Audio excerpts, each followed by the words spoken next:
Hello, YouTube viewers and PlayStation Network members. Welcome to Let's Play This Game. If you really want to do this live stream, it is. Oh my God, I don't know what time it is, but it's.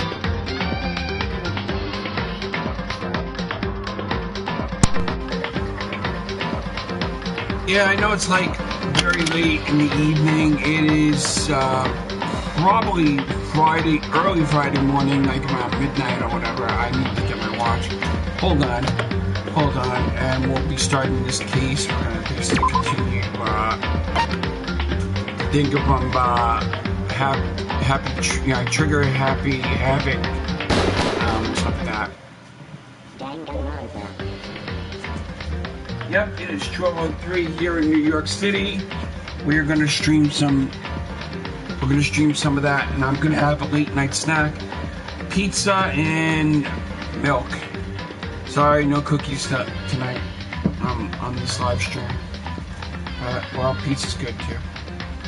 The pizza's my late dinner. I ended up having I took like a super power nap this afternoon.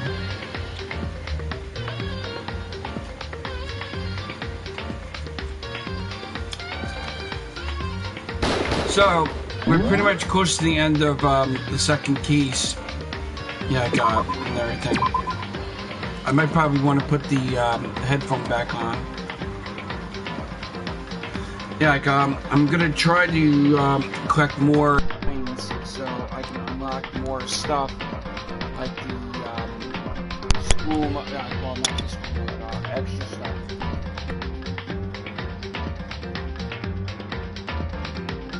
Let's continue.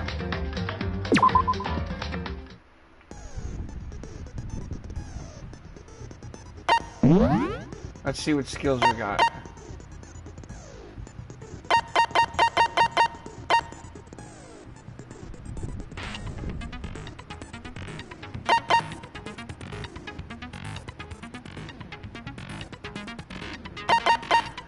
I mean, this is one of the other reasons why I'm playing it, also to get like these other the only thing is I can't get anymore.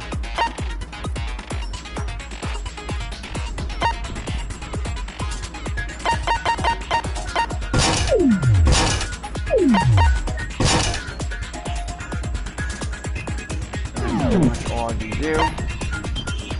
I gotta eat some pizza too. I'm hungry.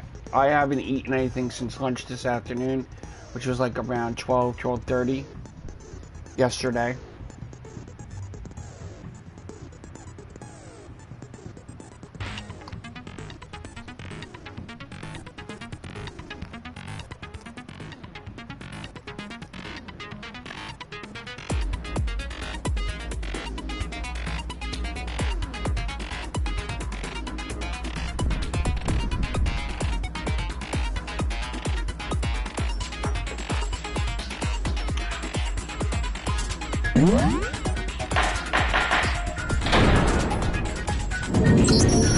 Let's begin with a basic eating.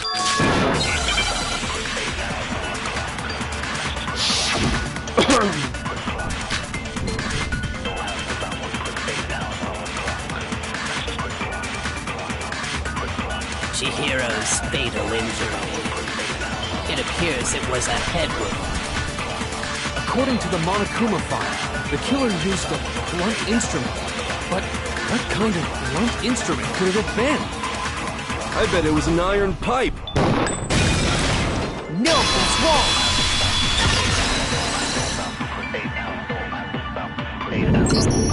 Can we agree that the object that dealt the fatal blow was the dumbbell, found at the scene of the crime?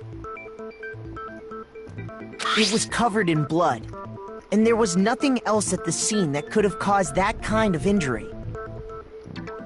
And the wound on the victim's head is consistent with the shape of the dumbbell. As far as I'm concerned, there's no mistake and no room for doubt on this one. You looked at her head wound? Yes! That's so creepy! If you don't mind. I will proceed from here. Let's move on to discussion of the culprit. Although, I believe the criminal behind this heinous act is already quite clear. What? For real? Chihiro's killer is Genocide Jack. the fiendish serial killer, Genocide Jack.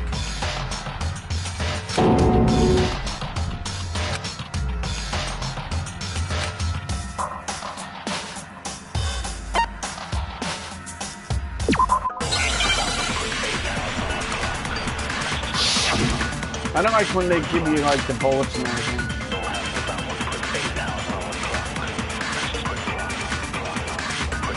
The culprit is Genocide Jack. I'm sure. Case closed, as far as I'm concerned. But that's impossible! Why? What makes it impossible? Well, I mean, come on! There's just no proof for it. No, it's wrong!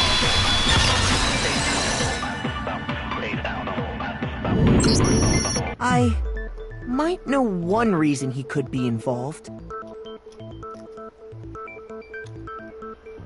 What?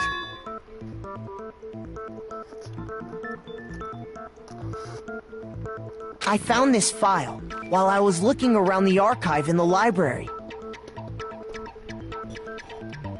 I guess it's some kind of confidential file the police put together about the Genocide Jack case. That's kind of weird as shit, isn't it? What was something like that doing in the library? The why of it is probably more trouble than it's worth, so let's forget about that for now. More importantly, it outlines all the specifics of every Genocide Jack case in exceeding detail. According to the file, there appear to be two defining characteristics in every Genocide Jack case. The first is that a bloody message is found written at the scene of every murder. Oh, that's right. Ooglust. Nope. No. It's actually bloodlust. But more important is the other characteristic, and it's something that has never been made public. Never made public? What the hell is it? Why don't you tell them, Makoto?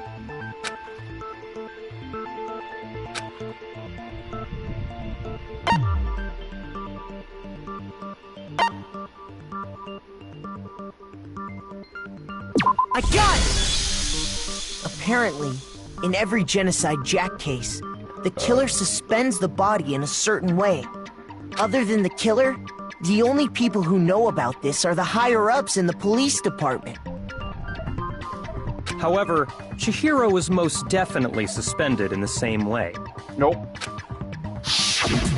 So, how did the culprit know about this when only high-level police officials were aware of it? There's only one logical answer I can think of. It's because the culprit in this case is the real Genocide Jack. No fucking way! You're saying Genocide Jack is one of us? Yes, in fact, it's Toko. What? Genocide Jack's true identity is Toko Fukawa. What? Hey, okay, wait, hold on a sec. Toko has, like, blodophobia or whatever, remember? Is Toko Genocide Jack? The answer is yes and no. Another riddle? Man, why is this gotta be so complicated?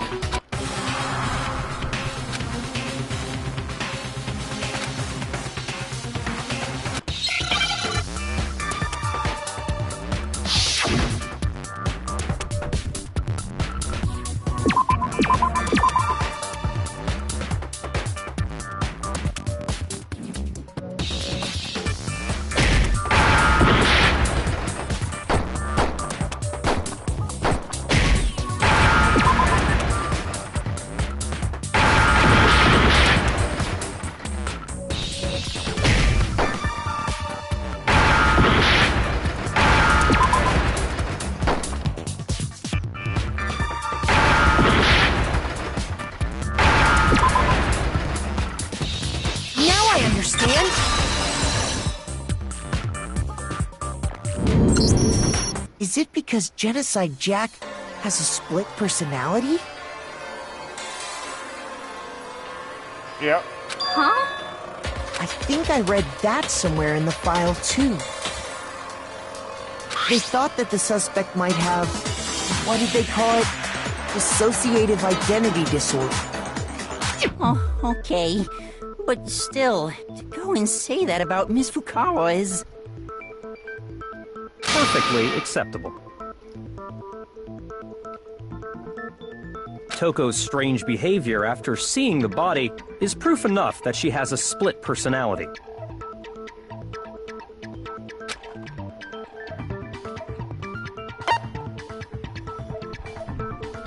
I got it! You're talking about how she started acting totally different than usual, right? That's right. Think back. She fainted when she saw Chihiro's corpse, and then, when she woke up...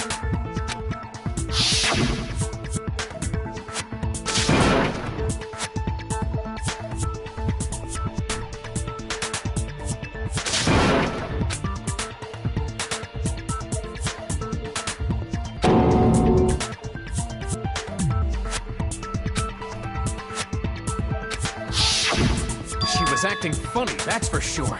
That melancholy tone of hers completely disappeared. Don't go assigning adjectives to my tone without permission. Not to mention, once she regained consciousness and saw Chihiro's body again, she was utterly calm. In other words, within her is one personality that can't handle blood, and one that obviously can. So when Toko Hey, trapped what's herself up? in her Welcome to the room, live stream. it's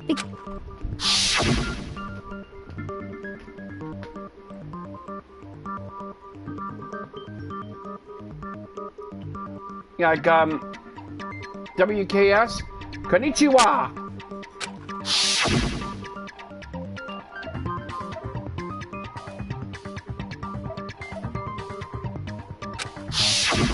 The reason she locked herself in her room wasn't to keep other people from getting in. Oh, sorry. It's just that when I saw that, yeah, sorry about that. I didn't know you were from Tijuana. Sorry. It just looked like it was Japanese to me. It was to keep her other personality from getting out. what?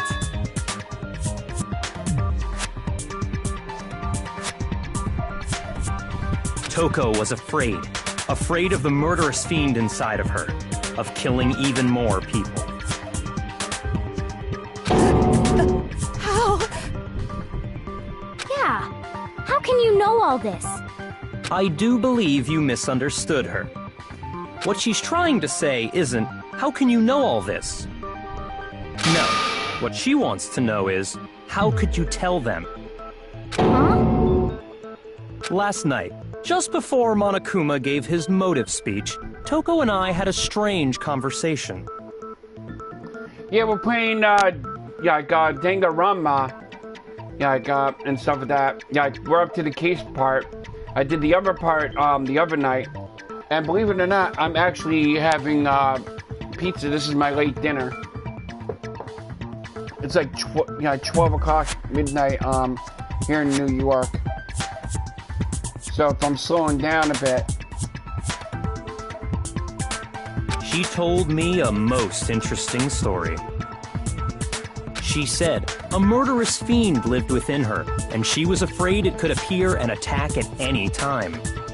And that trepidation is what's caused her to have such a bleak attitude. Isn't that right, Toko? This is all a lie. Right, Toko? You said you wouldn't tell anyone. What? You promised!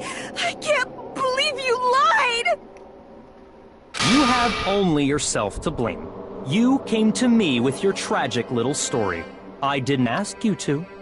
This is the real world, not some romantic fantasy fairy tale. Besides, you broke your promise first. You said that as long as you were here, no matter what, you wouldn't let Genocide Jack kill anyone. But in spite of that promise,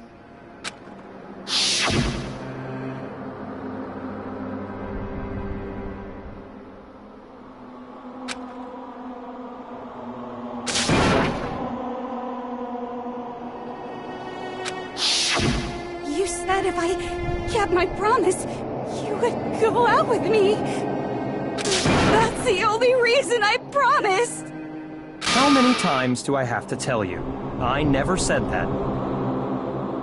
But you weren't able to do it.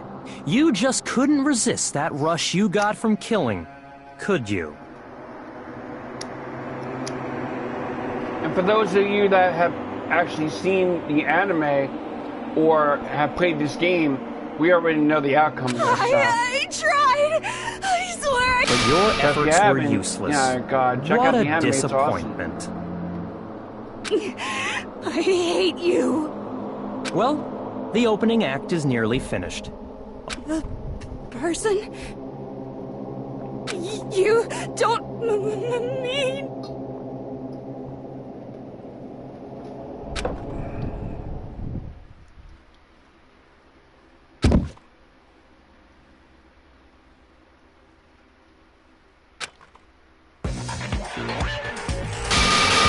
Hello there! Is it me you were hoping to see? What the heck? So you figured it out, huh? Well, whatever. What are you gonna do? I'm the ultimate murderous fiend, Genocide Jack! Or better yet, let's go with Genocide Jill! What the fuck is this? What happened to you? Not Toko, that's a loser name. And what happened is a textbook split personality. I couldn't find the manga, the manga for this. Yeah, I would like to check out the manga. So what if one of them happens to be a serial killer? You should turn a blind eye to one's faults.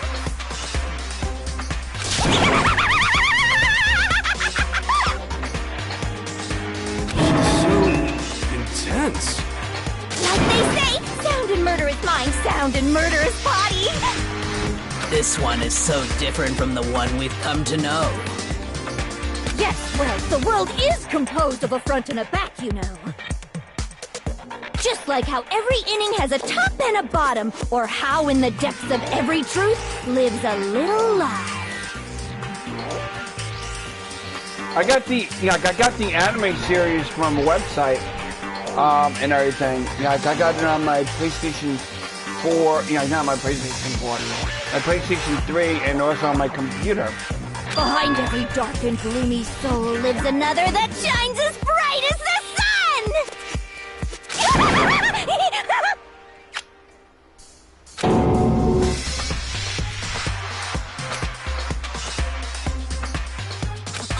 Miss Jack, Jill, can I ask you a question? What's up?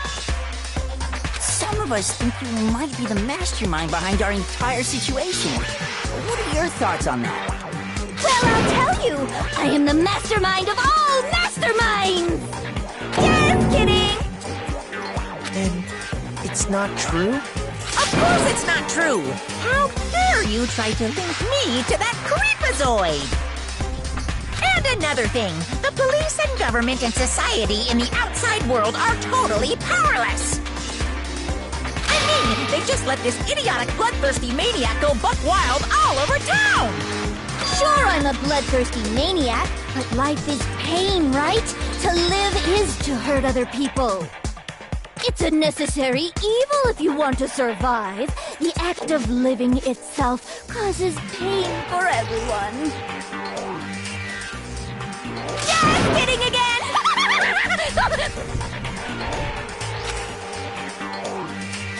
This should be enough to convince you. This murderous fiend is responsible for Chihiro's death. There's clearly a motive, so there should be no doubt. A motive? Remember what Monokuma told us? If someone didn't murder and graduate within 24 hours, an embarrassing memory or secret would be revealed. Well, let's assume that Toko's secret was about Genocide Jack.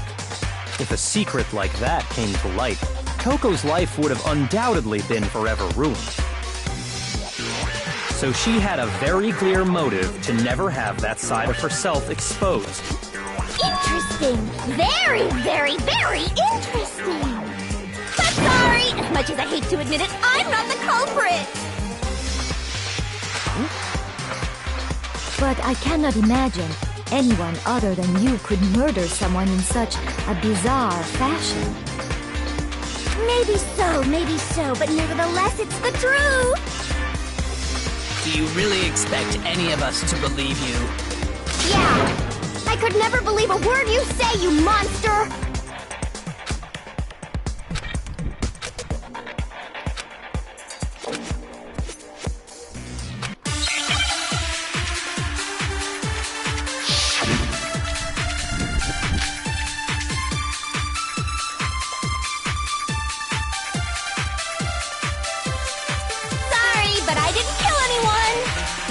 You say that, but do you really expect any of us to believe it?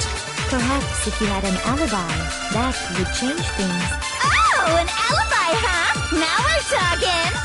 When you compare your past murders to this incident, the modus operandi matches completely. What more proof do we need? Give it up. You killed her. I missed it. Sorry, but You say that. But perhaps if you had an... Oh, an alibi! When you compare the modus operandi No, it's wrong.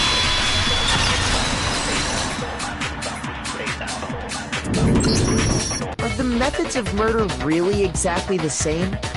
I'm not so sure about that. I think there's a slight difference between the Genocide Jack cases and this one. Huh?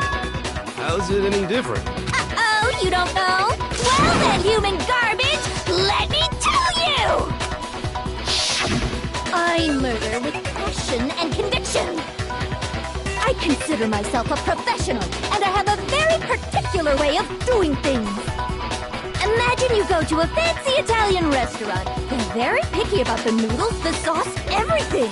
But what happened to Chihiro? It'd be like if that same Italian restaurant started using ragu or Chef Boyardee. This is no creation of mine. Let me rephrase that in a way that maybe makes more sense. There are two clear differences between the Genocide Jack cases and this one.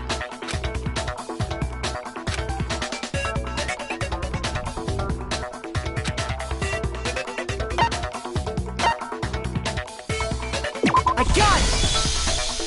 For one, the cause of death is different. In the Genocide Jack murders, all the victims were killed the same way. According to the case file, they were all apparently killed with a pair of scissors. But Chihiro died from a blow to the head, right? Ah, yes. That is remarkably different from the other. Wouldn't it be strange for someone who kills the same way without fail to suddenly change their method? And there's more. One more conflicting detail. That's right! In my recipe of murder, if the bloody message is the tortellini, then the arrangement of the body would be the pesto sauce! Can you please stop comparing killing people to cooking? So, are you saying the other difference has to do with how the body was arranged?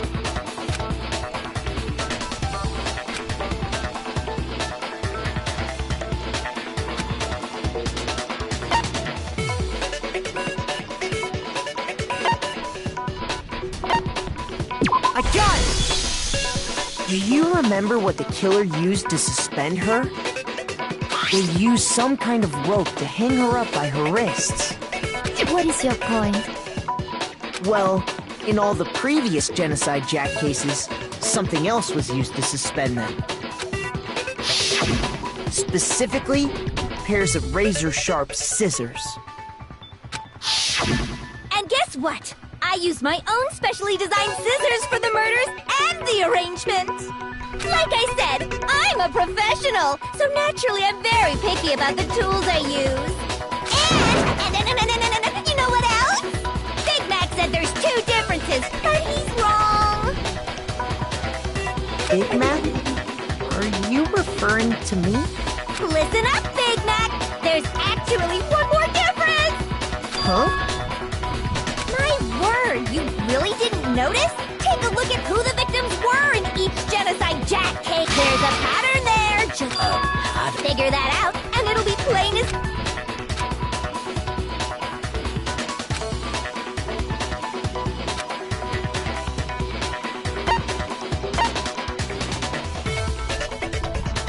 I got it!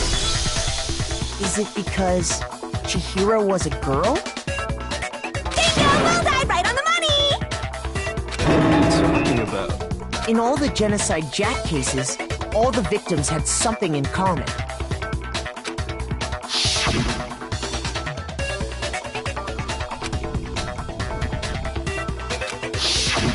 They were all guys? That's right! The people I killed with such passion and conviction are all adorable little men! I can't believe I said it! I'm so embarrassed! The hell is wrong with you? I can't help it! I'm just a full-throttle boy-on-boy fangirl, and the mopey side of me just hates it. But now I'm on the fast track to becoming a full-fledged fan madam! So, since Chihiro was a girl and not an adorable little man, you wouldn't kill her? Would an Italian chef suddenly start making ramen just because they're both noodles? Don't be stupid. I have too much passion and conviction to cross that line. That's the absolute reality of the one and only. We get it.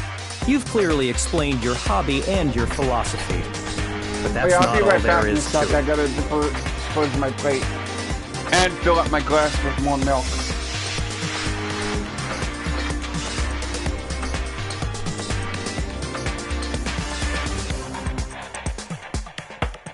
I'm in my kitchen right now, if you're watching.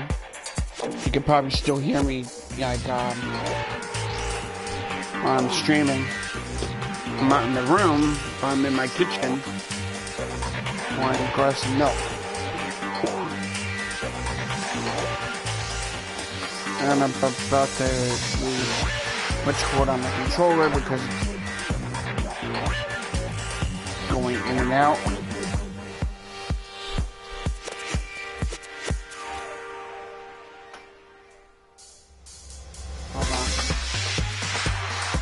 Here I come.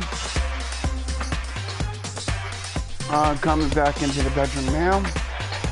And I'm back. And so is my friend. It's a different matter entirely when you're forced to kill in order to survive. Hi, kitten. Quiet, lowly cur! Lowly cur? I would never kill for a reason as petty as mere survival. And if by some fluke I did kill to survive, why would I bother with the message and arrangement? It'd make me the obvious suspect! That does make some amount of sense. Plus, whatever reason I have for killing, I would never leave out my prized scissors! Who would go out of their way to use a big, stupid, heavy dumbbell? Maybe you used the dumbbell because you couldn't find any scissors in the school? Any scissors? I don't just use any scissors. I only use my own set of high-class envy of the entire world scissors! Okay, whatever. There still aren't any in the school. Are you sure about that?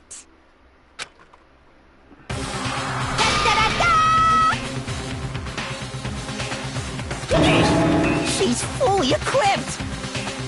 That's right! So I can kill anywhere, anytime! Why would I resort to dumbbells or rope when I have my trusty scissors by my side? Go ahead, tell me I'm wrong! You can't pen, you gutter dogs, all of you! Not to mention, I have no clue how to tie a good knot! The rope's totally out of the question anyway! I have no idea what's going on anymore! Could such a heinous villain really be innocent? But the body really was suspended, right? And nobody but the police knew about that. Yeah. That's why why we figured it had to be the real deal and not some copycat killer or whatever.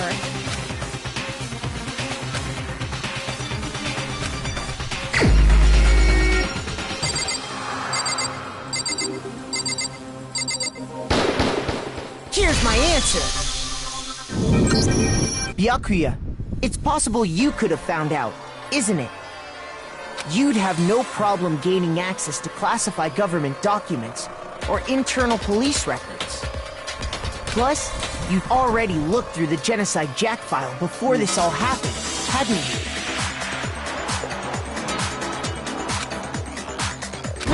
Are you saying Mr. Togami did it?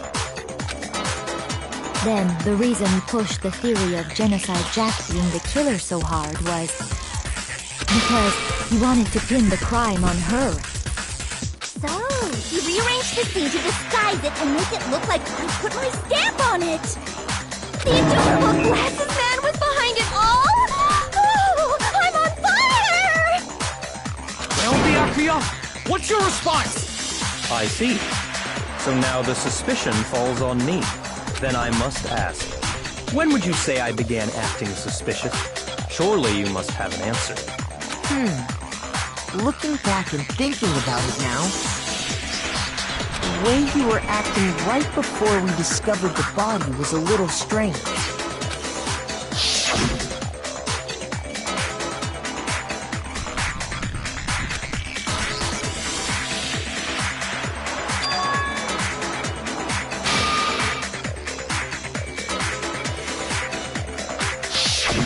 You wanted to go to the girls' locker room right away, right?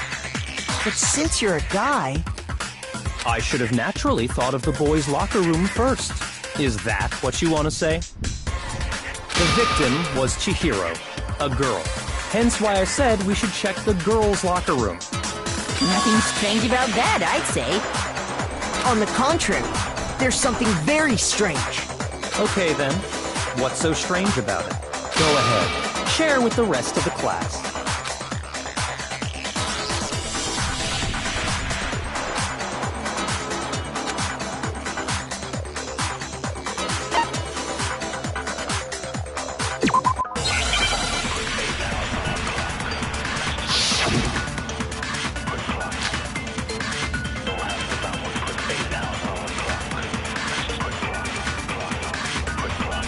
You said Byakuya was acting kind of weird before we found the body. But he was acting weird... how? If you're presented with the opportunity to check out the girls' locker room, that's unnatural! The victim was Chihiro, who was a girl. So, of course, I would suggest we check the girls' locker room. There was no time for What's so strange? I wish you'd take me with you.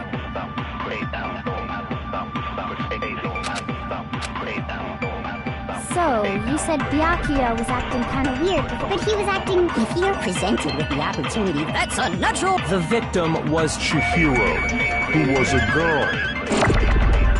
So, of course, I would suggest we check. There was no time for point. What's so strange? I wish you'd take me with you.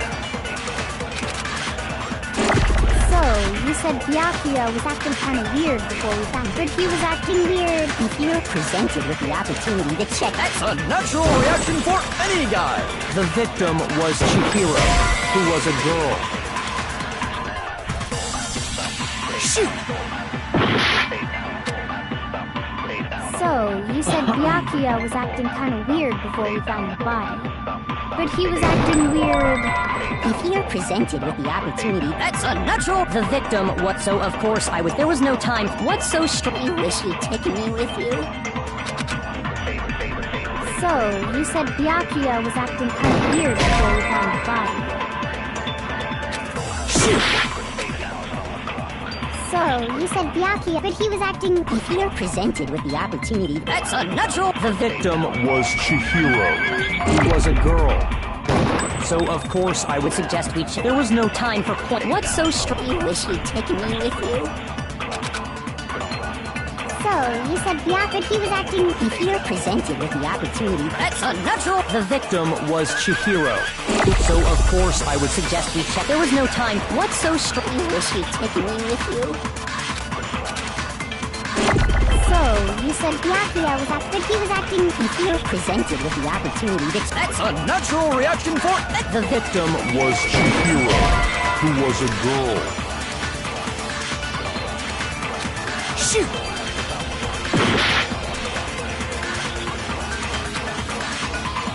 So, you said Byakuya was acting kind of weird before we found the body. Shoot! So, you said Byakuya was acting kind of weird before we found the body. But he was acting weird. If you're presented with the opportunity, that's a natural... The victim was Chihiro. No, it's wrong!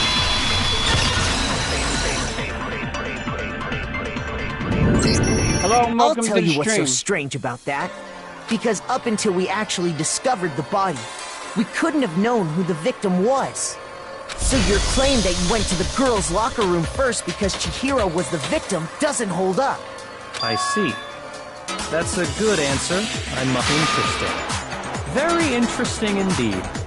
But your reasoning is still too weak. Huh? What's wrong? Is that it? Surely you've got more than that. Go ahead. Show us.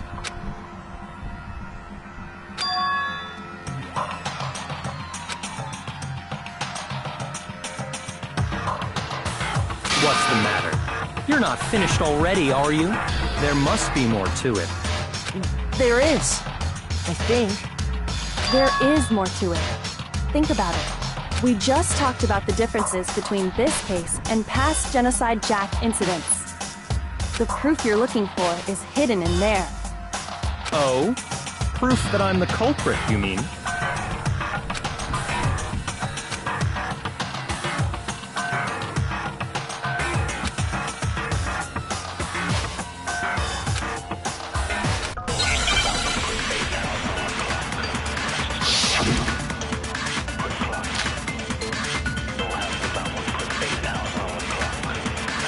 The difference between the case... You want me to explain it again? When I want to kill, I use my very... And I use those same scissors to arrange them up! But Chihiro was suspended with some kind of rope. That's right! It absolutely... Then there must be something very fishy. Hey, Byakuya, where'd you get it from, huh? I'd never seen That rope before? No, that's wrong!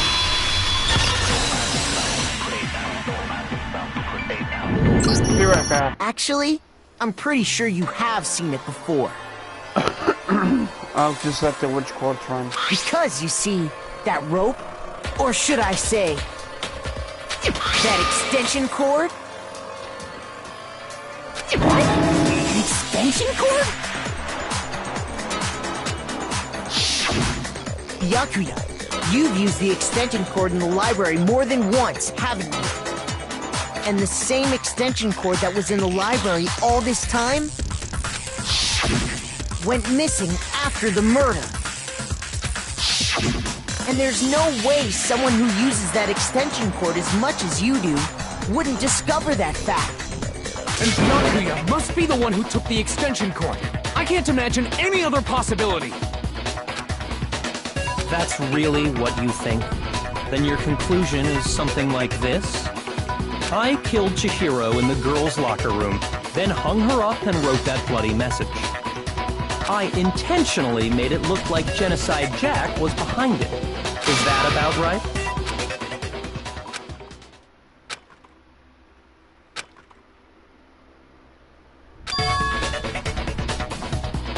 What's wrong? I asked you if... Hell yes, that's what happened. So that's it, right? Byakuya's the killer. I don't disagree with not disagreeing. He kept calling this a game, right? So he'd be totally willing to do something like this to win. Sorry, but could we hold on just a second? I think we need to talk about this a little more. Sure. Do we really need to? We've already decided who did it. I know, but still, there's something that's still bothering me. Is that right? And what, pray tell, is still bothering you? I killed her in the girls' locker room, then disguised my crime. Specifically, I dressed it up to make it look like it was the work of a homicidal psychopath. What about all that bothers you?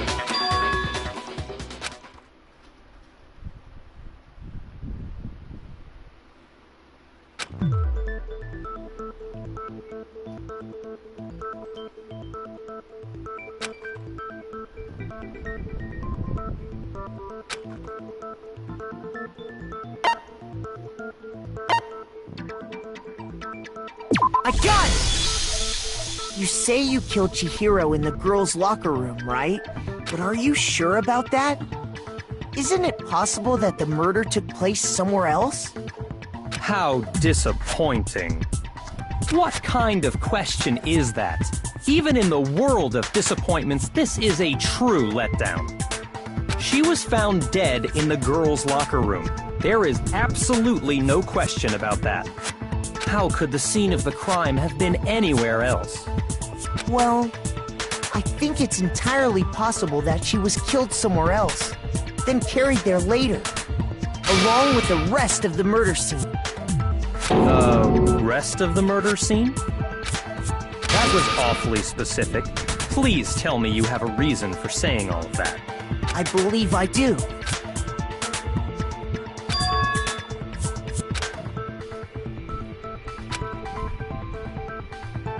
Hey! Don't just move on without permission! What do you mean she was killed somewhere else? Come on, Makoto. If there's any chance the murder took place somewhere else, let's see the proof.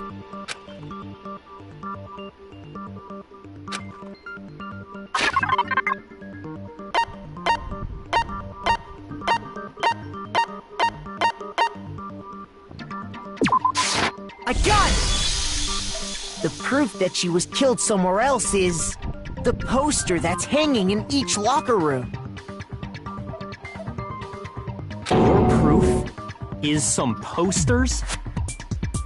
The poster in the girls' locker room was a picture of a big-boobed supermodel. But don't you think that's kind of strange?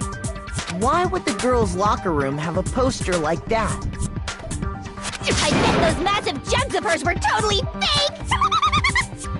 Meanwhile, the boys' locker room had a poster of the super popular boy band Tornado. Again, that doesn't really seem to belong in a boys' locker room. So you're saying that maybe the posters were switched? And there's one other thing I noticed about the locker rooms. You know what I'm talking about, right, Sakura? You're referring to my protein coffee, aren't you? Protein coffee? While I was in the girls' locker room earlier, I spilled some protein coffee on the carpet. But I noticed that after the murder, the stain had been totally scrubbed away.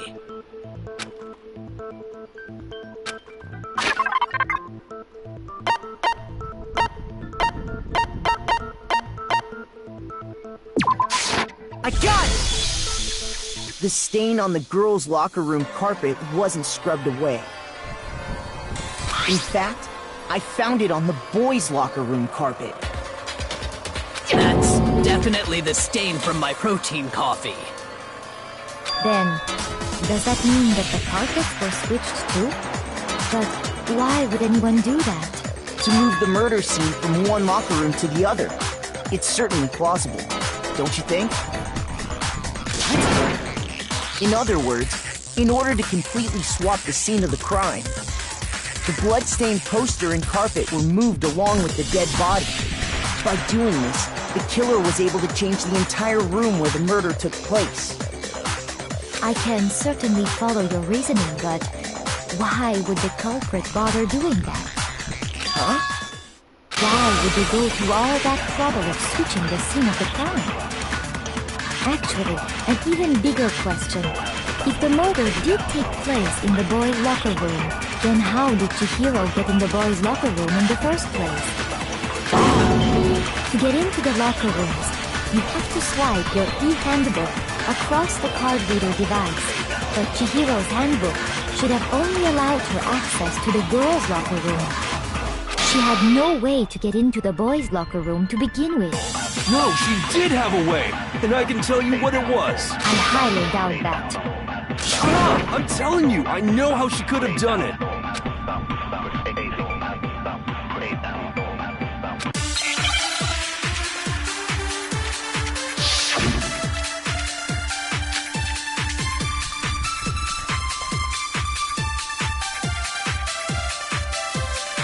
Is it really possible? Could Chihiro really have got... I got it! She must have hacked her e-handbook! Shoot! Is it really possible? Could Chihiro really have... I got it! She must have hacked her e-handbook! She was the ultimate cope. I'm sure that would have been no... No, I don't think that she used to say that was... Huh? What? I'm talking about Leon's handbook, of course. No, that's wrong!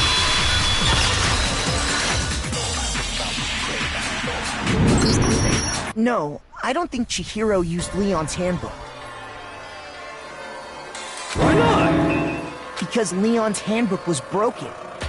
Oh. Well, then, yeah, I guess that'd be pretty impossible, huh? I am struck silent by how quickly you gave up.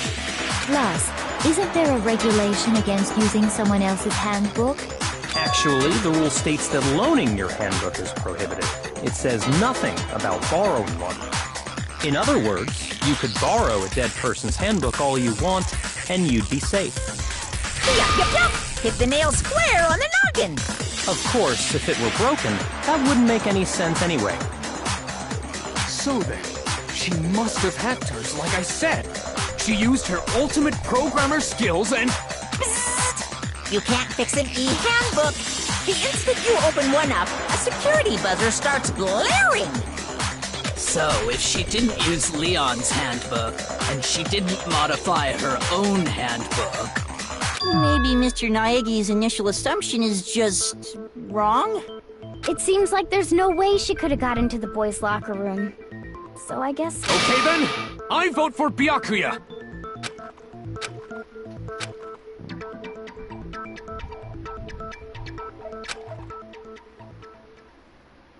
Hold on a second. I agree with you, though. I think you're on the right track. What the... You finally decide to open your mouth and that's what you've got to say? There's no way she could get in the boys' locker room, right? So...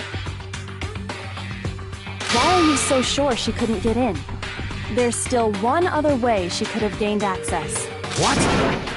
What are you talking about? What other way is there? Well, to explain that, why don't we take a little break from the trial? I'd like you all to come see something. Wait. Just what do you think you're doing? Don't worry. This'll make the whole trial more exciting. I'm sure that thought must please you. Huh? It'll make things more exciting? Well, all right then. I declare an official class trial recess. For real? Now then, what is it you want to show us? It better not be boring or I'll be very unhappy. Oh, I have no doubt it'll meet your lofty expectations. So, shall we go?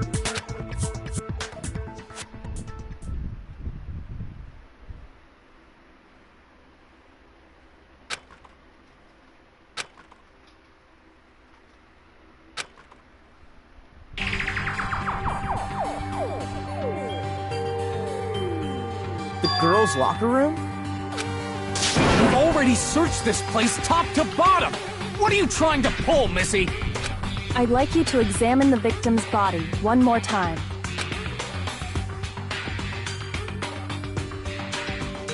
Be sure to examine the entire body very carefully. Take your time. Examine her carefully? Like using our hands? No way! It's probably best if I don't run my hands all over a girl's dead body. It's not that I'm creeped out or anything, it's just... based on religious grounds, you know? Very well. I'll do it. But you're a girl. You shouldn't have to touch a dead body. Just let one of the boys do it. No, it's okay. I think Chihiro would rather have a girl examine her. He's gonna be shocked! So just leave this to me. Sakura. What is this? Some kind of secret girl-on-girl action? Is that what you two are about? That's not it at all. Stop screwing around. Okay. Here I go. Again, Sakura's gonna be shocked! I'm sorry, Chihiro. Please excuse the intrusion.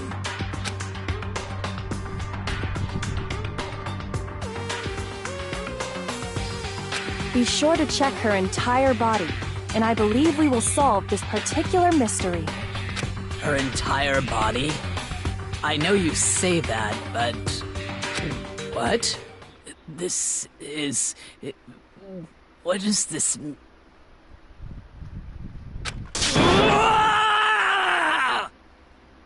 Told you you're gonna be shocked. What is it? Not possible. It's not possible.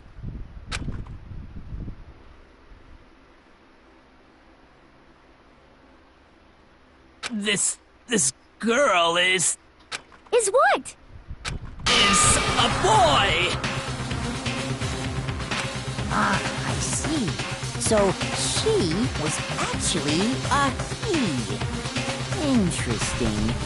Thank you for confirming this fact. What? You're joking, right? I wouldn't joke about this. Ben... Really true? Chihiro was a guy? Oh, what? You guys didn't know? Heck, I knew that right off the bat.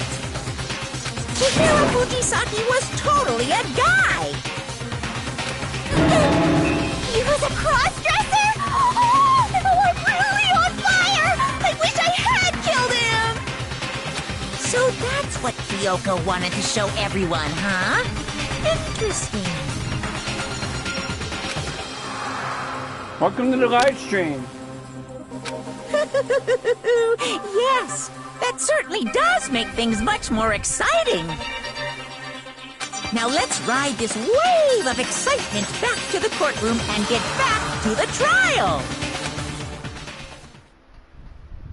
Ahem. I do apologize for keeping you waiting. Now then, let's resume the class trial.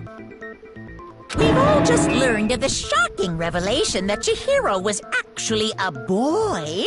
Let's pick up from there. Yes, well, I don't know his reason for hiding it, but the fact is, Chihiro was not a girl, but a boy.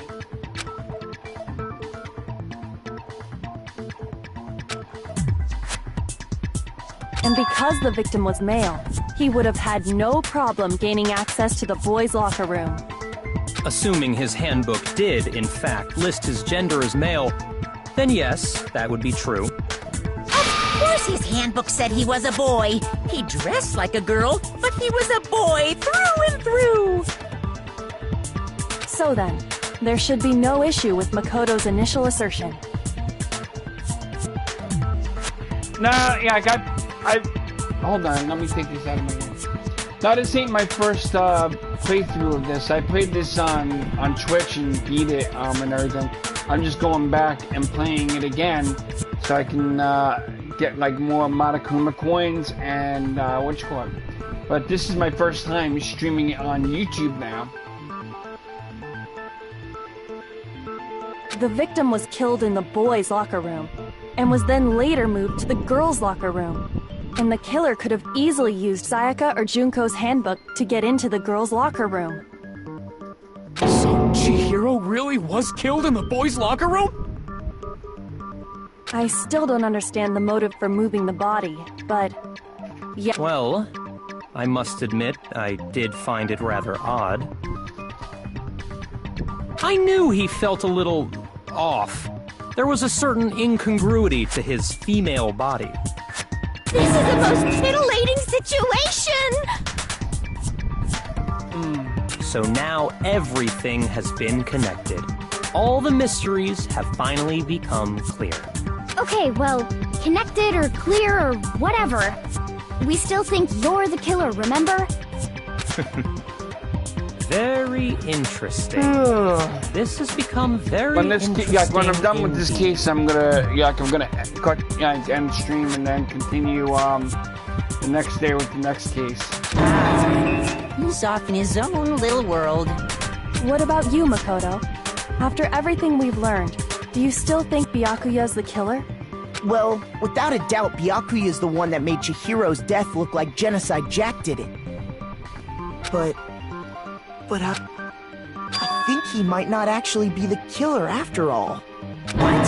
But aren't you the one who accused him in the first place? He just seems to be too easygoing about all this. Like he's enjoying us solving the mystery. The way he's acting, it makes it seem like it doesn't have anything to do with him. And you think that might be because it doesn't have anything to do with him? Plus, the evidence he left behind was a little too... how can I put it? Overt. He consciously chose to use the extension cord, knowing it could connect him to the murder. At least, that's how I see it. And Byakuya, when you found out the murder took place in the boys' locker room, it seemed to rattle you. And then again, when you found out Chihiro was actually a guy. If you really were the killer, that stuff wouldn't have had any effect on you. So that's your thinking, huh? Well, it bothers me that you don't have more concrete reasons, but it's fine. I guess I'll mark it as correct for the time being. Mark it as correct? He's right. I am not the culprit. I just happened to come across the corpse in the girls' locker room and decided to alter it. Are you fucking with us right now? No, I am not effing with you right now. I'm telling you the truth. Well, I find it very hard to believe! Go ahead. Find it very hard to believe. You're free to be executed along with the rest of us. If you're really telling the truth, then why? Why do you do that to his body?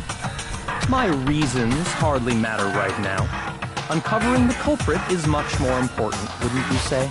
Now then, if it wasn't me, who was it? Well, I don't think I can say for sure without talking about it a little more. We're seriously gonna keep going? We're all good, aren't we? I thought it was clear Byakuya did it. No, I'm with Makoto. If there's any doubt whatsoever, we need to explore every possibility. Because if we're wrong, we all die here. That's true. Very well then. I'm with you too. Damn straight. Count me in. Do you not have a mind of your own? Of course I do. What am I, an ant or something? Anyway, let's discuss this all as a group one more time. We still have time to make our decision.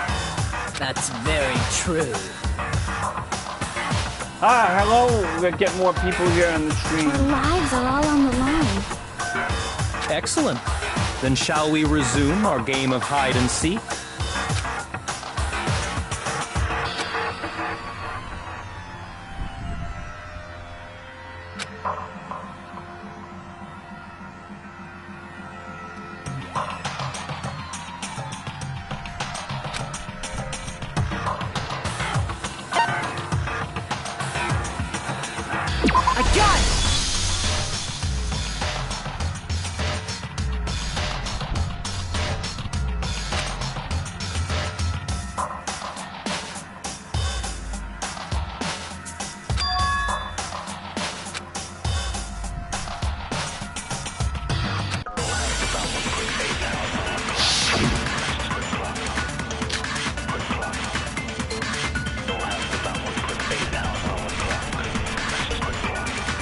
Isn't there a single clue that might lead us to who did it? Shoot! Isn't there a single clue that might lead us? Well, clues are one. Did nobody get a look at the killer? I'm sure if someone saw the killer, they would have said so. Perhaps someone saw the victim at some point. Even that. Yeah. All we need right now is any kind of... It's over. It's all over. You want to know who saw the victim? The killer. No, it's wrong.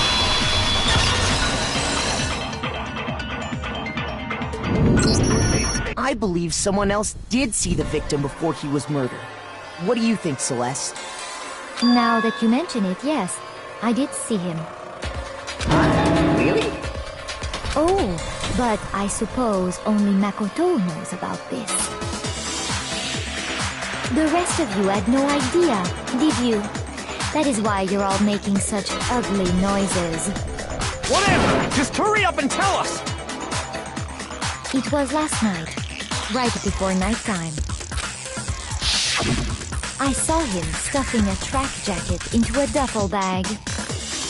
And then, I assume, he headed off to exercise. A track jacket and a duffel bag? But we didn't find anything like that at the murder scene. It seems likely that the culprit destroyed them to get rid of any evidence. And that is when he said something that struck me as rather odd.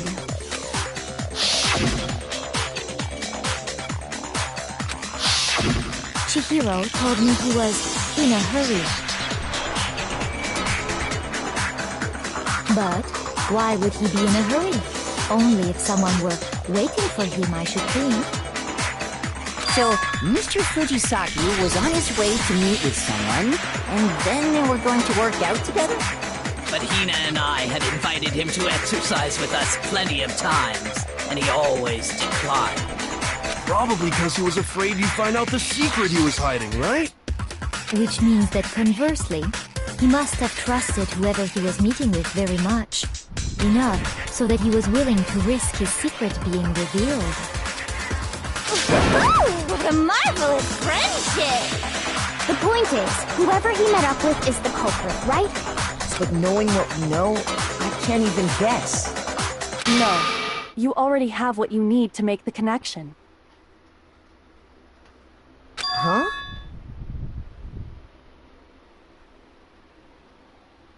You know who the killer is. Seriously? Who is it? Who's the killer? Think back to the track jacket and duffel bag the killer disposed of. Focus on the details of these items, and it should become obvious who was waiting for him. Are you sure about that?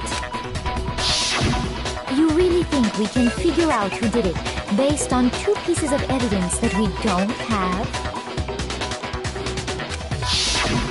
Why? You want to track down some fingerprints or something? Even if we had the equipment for that, we wouldn't know how to use it. As was noted, the evidence is already gone. There's nothing to get fingerprints from. Maybe, but we can make certain inferences if we just take the time to talk it out. Easy for you to say. But fine. Celeste, did you notice anything special about the bag or jacket? The bag was just a normal duffel bag from the warehouse. Yeah, if you're wondering what's wrong with this eye, I got like a really bad allergy. All the bags in there are the same, so I can't imagine. Well, if I remember right, there was a decent variety of tracksuits to choose from. Do you think there might be some connection between the culprit and Chihiro's jacket? Perhaps. Let's explore that and talk a bit more about the jacket he took.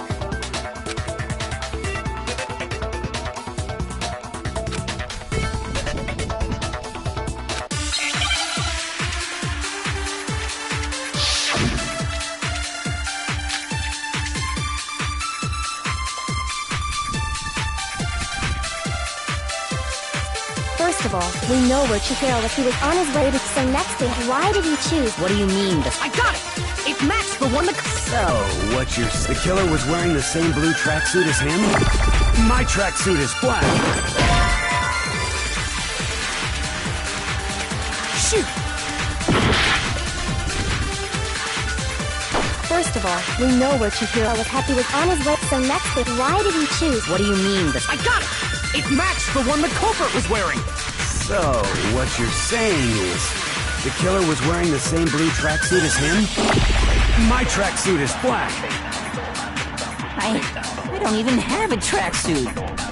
'Cause exercising sucks. I have a white tracksuit, personally. I got it from the... Did any of that really help us? No way. Not a chance. First of all, we know where he was on his way to some next thing. Why did he choose? What do you mean? I got it! It matched the one the culprit... So, what you're saying, the killer was wearing the same blue tracksuit as him? My tracksuit is black. Shoot! Yeah, this one's like really hard. Yeah, First of all, We know what you think he was on his way, so next is why did he choose? What do you mean? I got it! It matched the one. So, The killer was wearing the same blue tracksuit. No, it's wrong. Mondo takes me, riding himself out. Mondo, from what we Hold know on a so far. second, Mondo. What did you just say? Huh? What'd I say? When Celeste testified a few minutes ago, she said...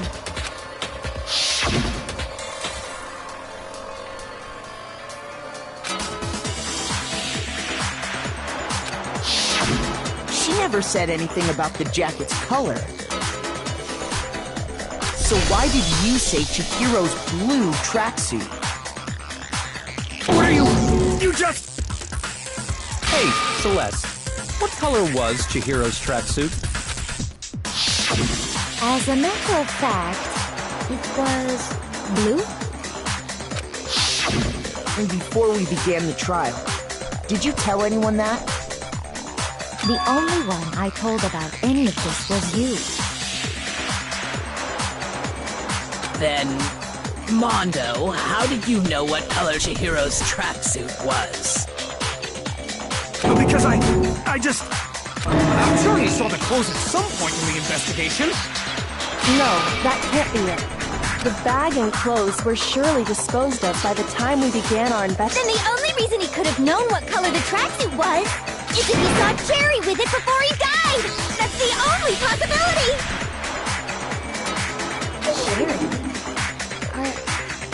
Are you talking about Chihiro?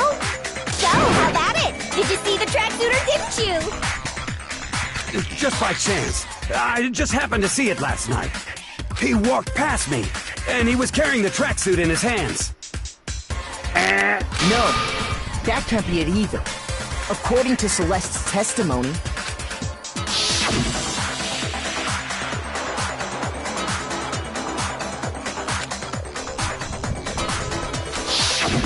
when Celeste noticed it, Chihiro made a point of making sure the jacket was completely in the bag. If you just ran into him briefly, you couldn't possibly have seen what color the tracksuit was. It would appear you dug your own grave. Perhaps. But you handed him the shovel, didn't you? That's why you said what you did. Focus on the tracksuit and it'll be obvious who he met with? What a bunch of nonsense. Ah, now I understand. It was all one big bluff, wasn't it? Your true intention was to draw a slip of the tongue from the culprit. Yep. That's why you said you knew who did it, to put them on edge. That's right. However, Mondo was my target all along. I had my suspicions about him from the very beginning. But why? What made you so suspicious? That's a good question.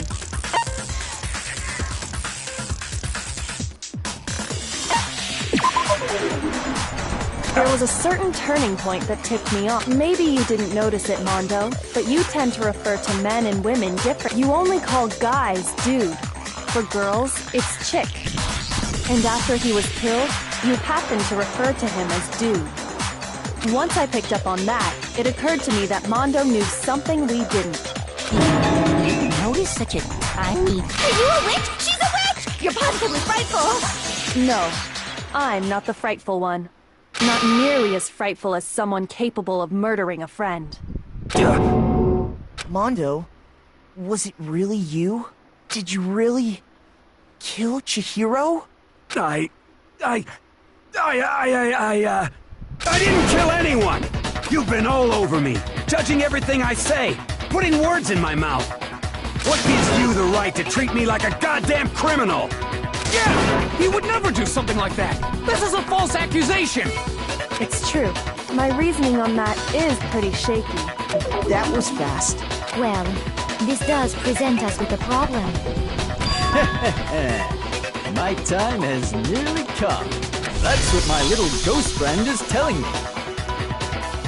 Oh yeah, that reminds me. Hifumi, weren't you telling me you found some evidence? Really? What kind of evidence? Actually, no. Now that I'm thinking about it here calmly, it might not be all that relevant. Jeez, does your confidence just get up and walk away? It's fine, man. Just tell us. If you really... What do you have there? It happens to be an e-handbook. I found it laying on the ground, so I scooped it up.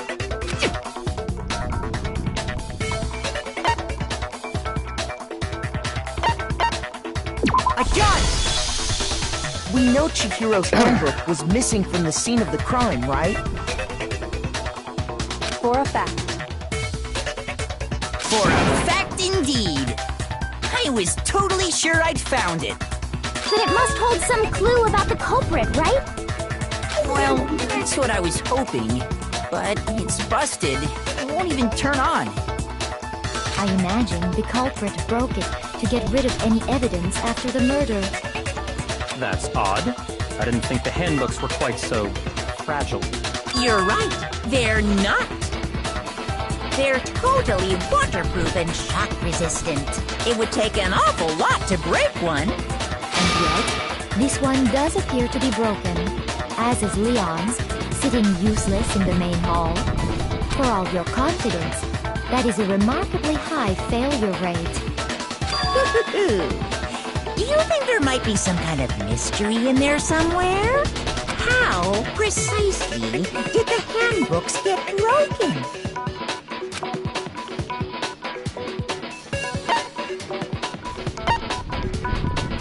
I got it! You already told us before that the handbook has one weak point, didn't you?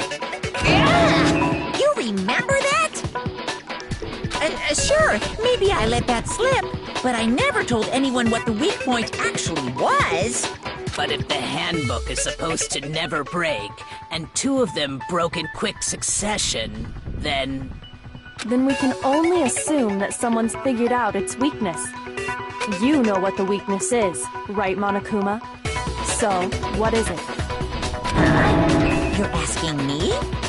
I think it's a necessary piece of information if you want this to be a fair trial. But if I tell you, and someone else decides to copy it, that would be very not good. Just tell us already! Why would we want to break our own handbooks? Oh well, I have a weakness for pushy demands. But you're sure you won't follow their example? Then allow me to make a special announcement. The weak point of my cutting-edge e-handbook is... When it's exposed to high temperatures for too long, it will suffer a meltdown and totally break! I flippin' knew it! You knew it? Yeah, because I found the handbook laying on the floor of the sauna. The temperature in the sauna can reach over 200 degrees. Strange how you don't get burnt, huh? It's because as your sweat evaporates, it creates a cooling layer of air around your skin. If the hot air of the sauna were somehow pushed directly onto your skin, you'd definitely get fried. That layer of air would get blown away. That's why you may feel a burning when you move around. So when you're in a sauna, make sure to keep nice and still. Interesting. I learned one new fact today. That is a mere trifling speck of knowledge. Anyway, if you found the victim's handbook in the sauna, then the killer must have been purposely trying to raise its temperature in order to break it. Meaning the culprit somehow knew its weakness. But how'd they find out? Monokuma said he didn't tell anyone, right? Indeed. Quite the mystery. What if they found out by accident? Oh yeah, Montgomery, Carlo. If you come here probably later today, like sometime in the evening, I'm gonna probably be streaming the third case tomorrow. I mean later that evening, and probably do the rest of the cases during the weekend. What do you mean by accident? What if the killer took their own handbook into the sauna, not knowing its weakness, and it broke? They'd realize it was broken, of course, and it wouldn't be hard to figure out why. And once they had Chihiro's handbook, they knew they had an easy way to dispose of it. I won't say it's not possible, but who would have done something like that? I don't know of anyone who took their handbook into the sauna. I might know someone who did. What? Seriously? I think the one who may have taken their handbook into the sauna was...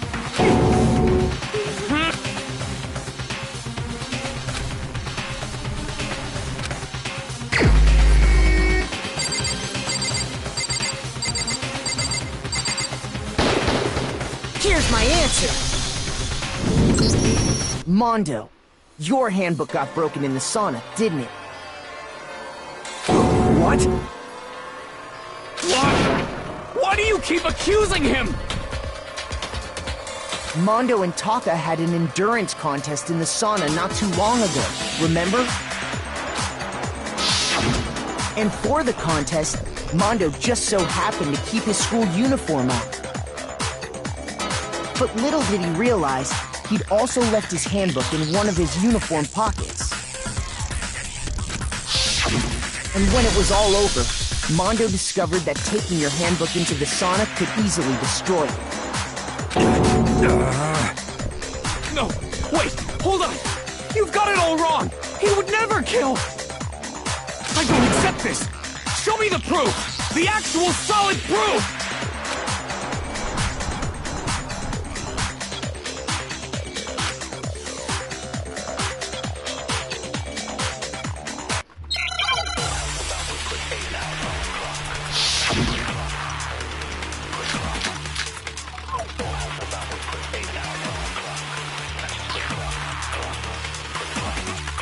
Let's test Makoto's assertion.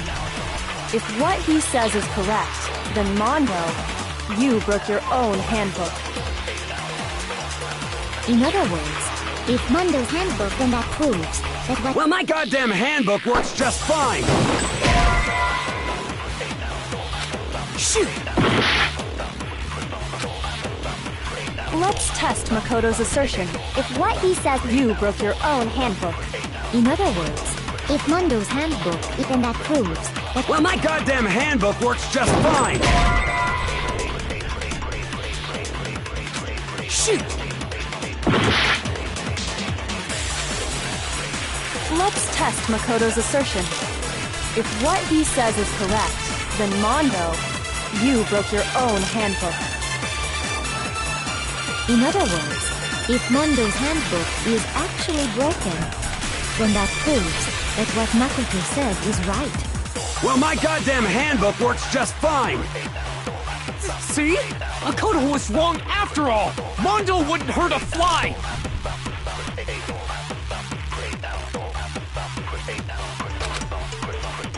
Let's test Makoto's assertion. If what he says is correct, You broke your own. In other words, if then that proves— Well, my goddamn handbook works just fine! I am not doing good with this one. Shoot!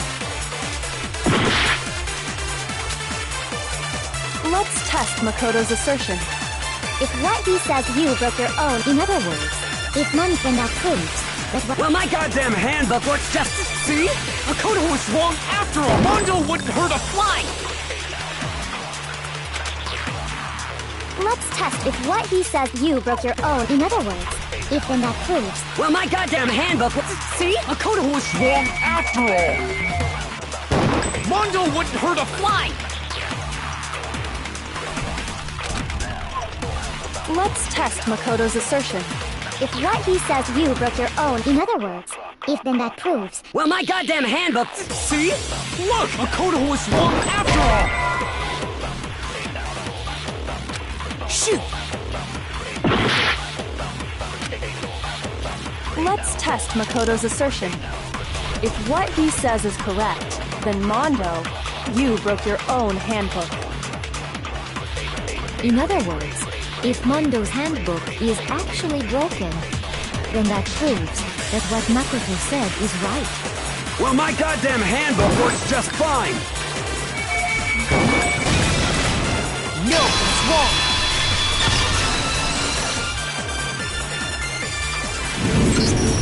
Mondo, the handbook you have right now, is it really yours? The fuck is that supposed to mean? The broken handbook that was in the main hall. Isn't that one actually yours? What the heck are you talking about? What I mean is, I think Mondo swapped his handbook out for one that actually works. I think he took Leon's handbook and replaced it with his own. After all, Monokuma said himself that Leon's handbook never should have broken. That's right! The punishment it suffered wasn't nearly enough to destroy it. So then, the broken handbook in the main hall is actually Mondo's. Which would mean that the handbook Mondo has right now is actually Leon's, yes? But doesn't that violate the school regulation that says loaning out your handbook is prohibited? Well, here's how I look at it. There is a rule about loaning your handbook to another student, but if they're dead, they're not a student. It's kind of a gray area, I admit, but no worries. If anything, it just makes things more interesting. As such, I decree that exchanging handbooks with a corpse is not a violation of the rules. Well, Mondo, if I'm wrong about this, you're welcome to say so. I'm happy to admit I made a mistake, but... Son of a bitch! What's wrong, bro? Come on! Tell him he's wrong! You are wrong! You have to be wrong! Everything you just said is wrong! You made it all up! Okay, then why don't we look back on this case one more time, from the beginning? That way, everything will become clear, and we'll all... Okay, here comes the fun part.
killer is you! First, let's take a look back to before the incident. Last night, Celeste saw Chihiro in the warehouse, correct? Thank you. At the time, she was apparently stuffing something into a duffel bag. That something was a blue tracksuit. You can confirm this, right, Celeste?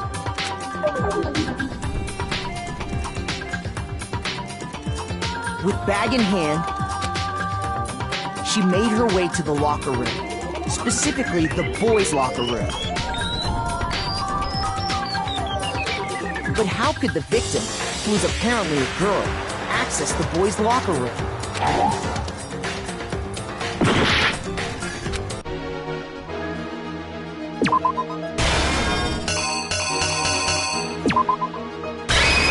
Here's exactly what happened.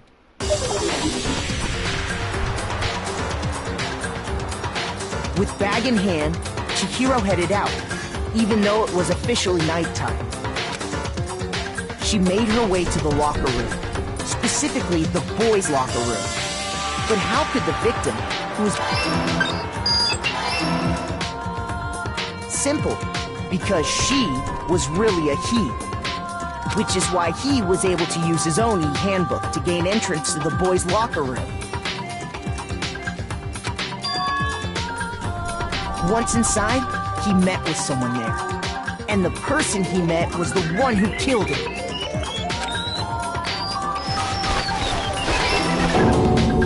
It seems likely that the killer grabbed the nearby dumbbell, approached the unsuspecting Chihiro,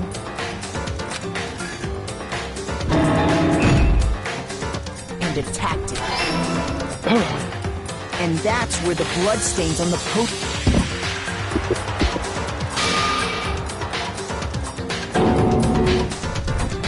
It was likely in the heat of the moment. The body was arranged, but the murder itself felt unplanned.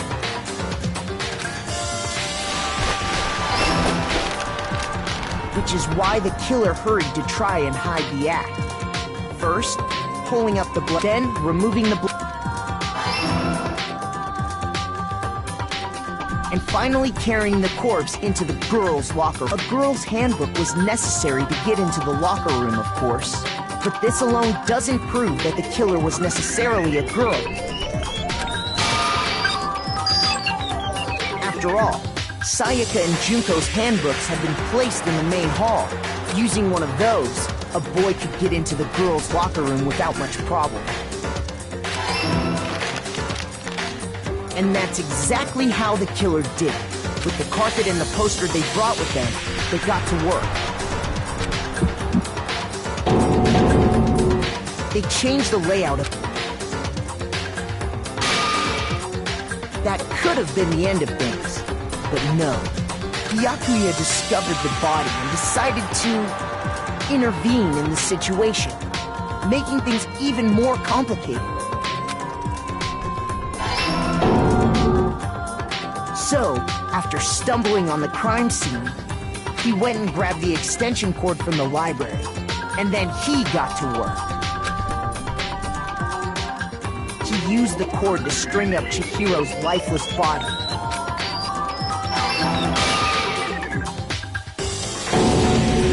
Then, using the victim's own blood, he left a grisly message there at the scene of the crime. He wanted to create the illusion that Genocide Jack was responsible for the slaughter.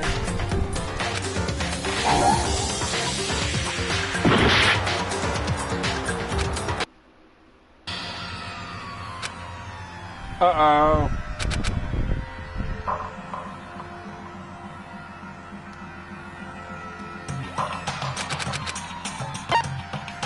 I refuse to give up yet!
first, let's take a look back to before the incident. Yeah, I'm doing pretty shitty with this case. Like, I basically did it before, but the one thing is I forgot how the storyline went. Last night, Celeste such at the time, she was apparently stuffing something into a duffel. That something was a text. So.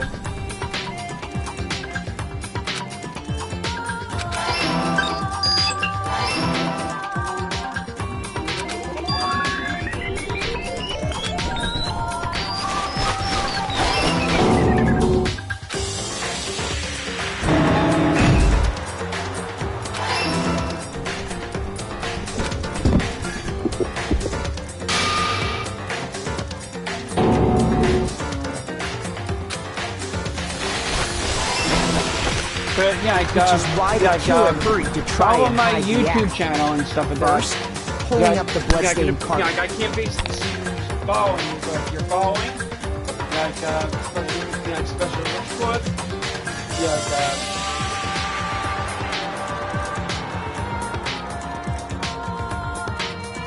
thanks for following.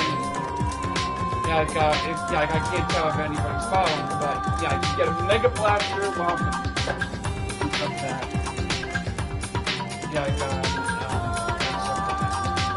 So to follow, there you go.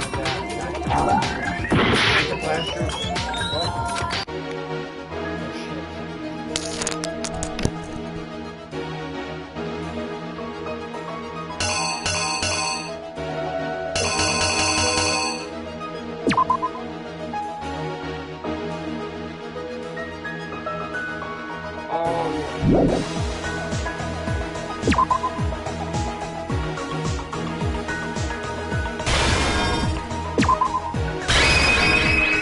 Here's exactly what happened. Which is why the killer hurried to try and hide the act.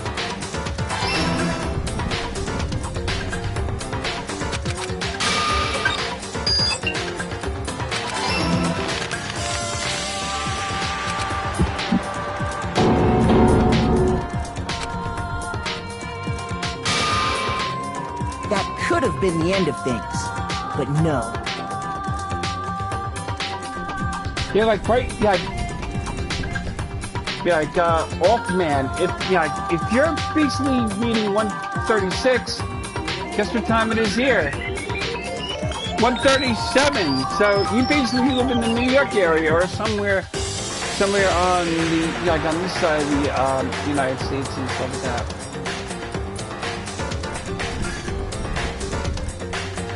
The Yakuya discovered the body and decided. It's just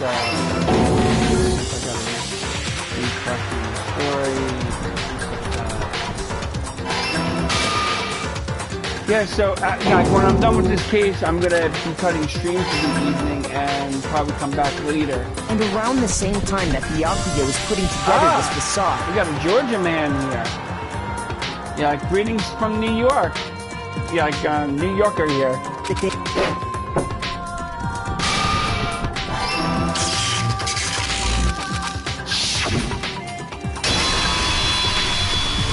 Isn't that right, Mondo Owada?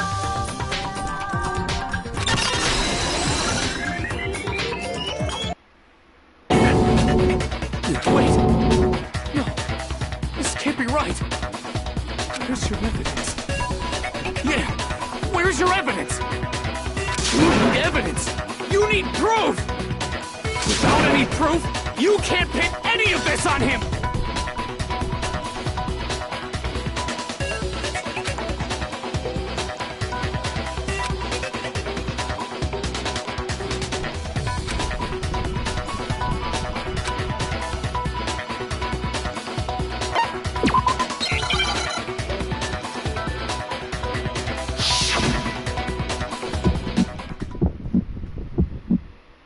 Show me some evidence!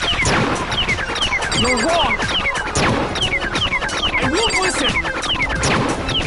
I refute you! False! You're corrupt! Show me some evidence!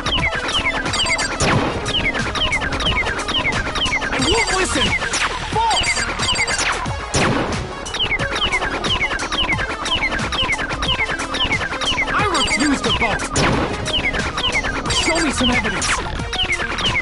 You're wrong! I won't listen! Show me. This should prove it.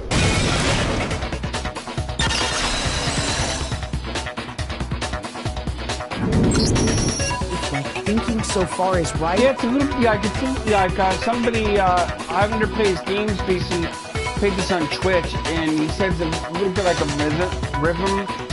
rhythm kind of thing. Me, I just like constantly press the button.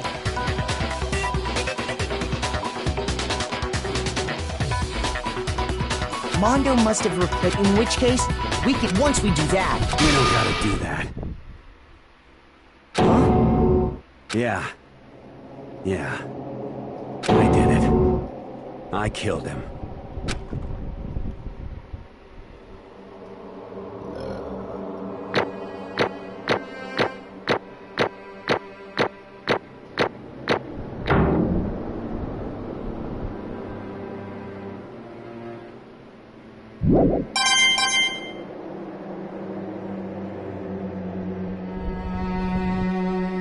I gotta stop for a second. Yeah, I had that headphone in for like a long period of time. Yeah, like having the grade A is pretty good. I had to throw the headphones there.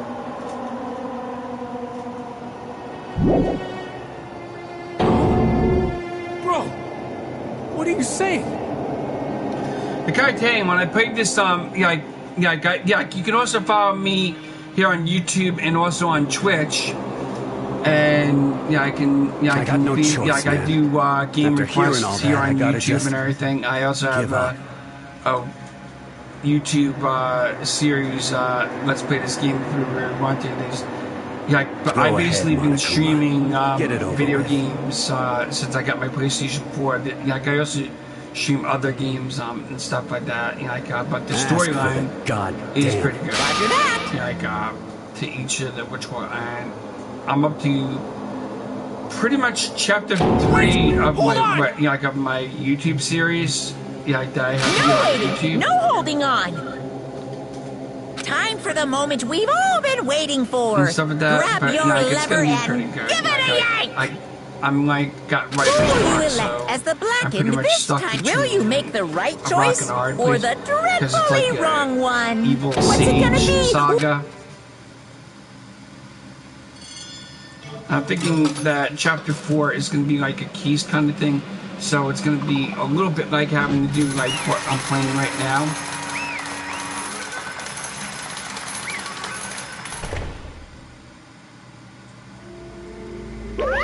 What?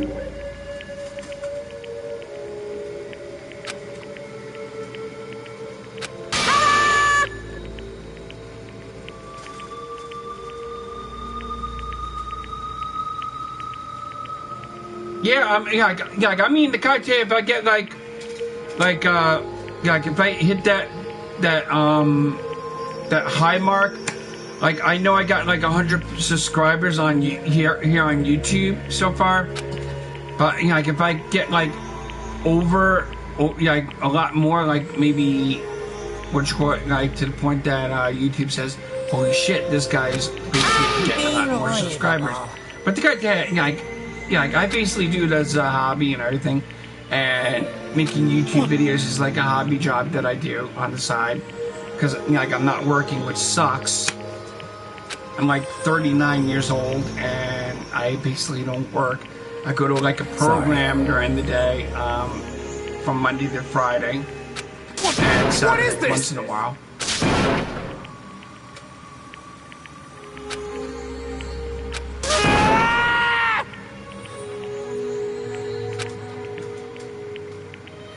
Now then.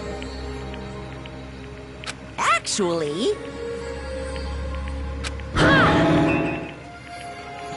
When I played this on Twitch, there was an automatic where it would just automatically just continue to like do this. It would continue without me pressing it.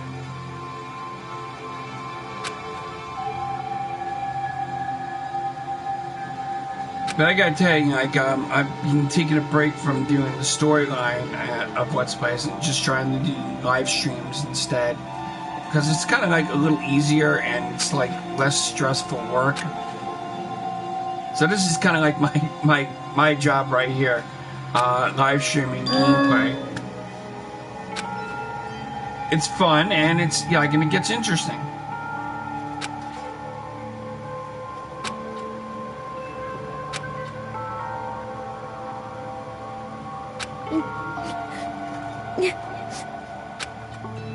Because anybody that basically does like a series take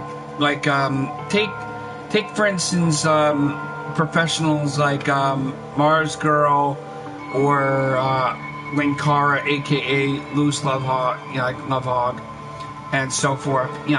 It takes a lot of energy out of you, and you just get like to the point that you're like, ah! Like you can't, like you can't do it and stuff like that. So I basically decided, take a break from the storyline, and when I'm like freshly, like cooled off and everything. Like I've been getting writer's block, for the Evil Sage saga that I got in store, like the storyline. But the one thing though is I can only do it when my fiance's not around. So you can pretty much get where I'm getting at, where your personal life is going to get in the way of your work, if or in my case, my hobby job, which is streaming, streaming and making videos for YouTube. I haven't made any YouTube videos, God knows when, and all I can basically do is just live stream. So it's like very complicated to get around to making the video editing, everything, and then putting it together and then posting it here on YouTube and stuff like that. Because there's also other complications that I have with doing my web series too, like the ins and outs. Like you have to find out what you can and can't post here on YouTube.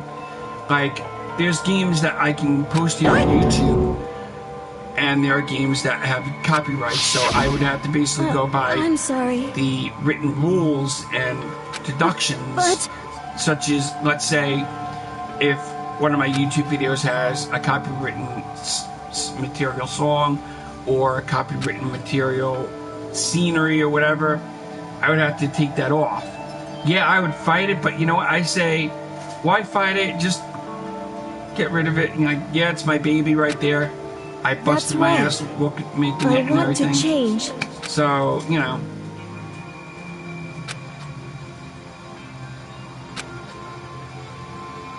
But it's a lot of work when you work on a video and edit it and stuff like that. When I record my game footage, like on, like on my PlayStation 4, then I put it onto like a memory stick and then put it on my computer. Then I gotta like convert it into like data where it can be used for the kind of program I have on my computer, which is Windows Live Movie Maker, which a lot of computers, YouTube's strict with rules. Like I'm gonna tell you, there's like probably 1 or 2 games that you can't stream here on YouTube, which is a pain in the ass. Like these ones, like Dragon Ball Xenoverse 1 and Xenoverse 2. I think you can stream this one, but I'm not sure though. But it's a lot.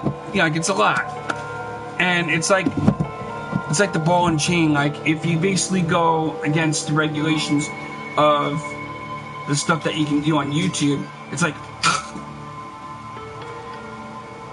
that. It's like they kill your creativity. Not that I don't have a problem with it, but it's like, hey, I'm trying to be creative and stuff like that. Yeah, I have 2 cats. The one that you basically just saw, that's my cat Peter. I have another one that's a special needs. Her name is Little Fur, and she wobbles around and everything. So she's got like something wrong with her brain. Like she'll go to one side when she walks her. Yeah, it would look like she's drunk.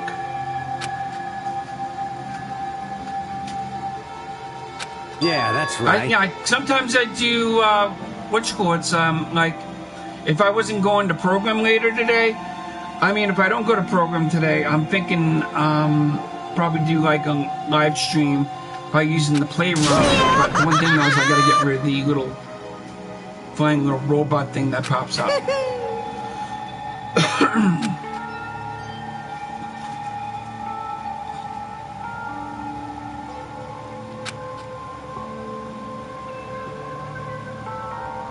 Mm-hmm.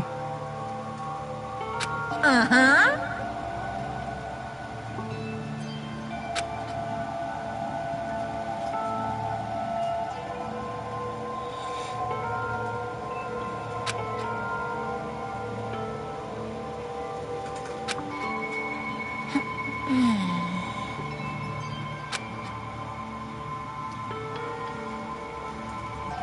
And the criteria, like sometimes I don't do a lot of talking in my live streams, due to the fact that sometimes when when you're talking during your live streams and everything, your throat kind of gets a little parched. Like my voice is a little scratchy right now. If you if you can't notice it, and that's why I basically don't. I don't do a lot of talking in my live streams and stuff, especially on Twitch. I'm like this. Once in a while I'll say hello, welcome to the stream and everything, and that'd be it and stuff like that. And to me, I know it's rude because I just like say a few words and I don't make a conversation and stuff like that. But it's because my throat is a little sore from all the talking, and I gotta constantly drink fluids to clear it out and like cool it down a bit. Certainly. But the one thing that I basically love about live streaming, like what I'm doing right now from my PlayStation 4, is I get to chat with amazing people. Some people that come to the chat can be real jerks. Sometimes they can be nice people.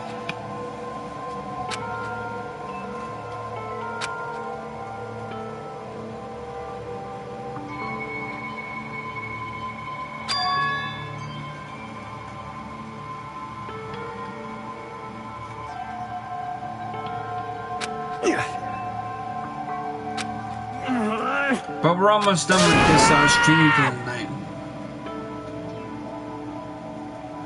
Yes, I'm about Ultimate. If you come back here later this evening or so, I might probably stream this game again. Like I'll do the second case, try to go through it. Hopefully, YouTube, like my internet access doesn't get like all wonky where it messes up.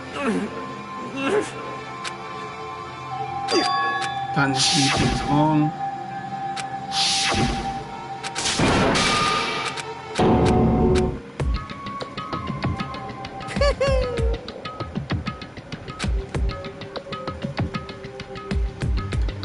But thanks for coming.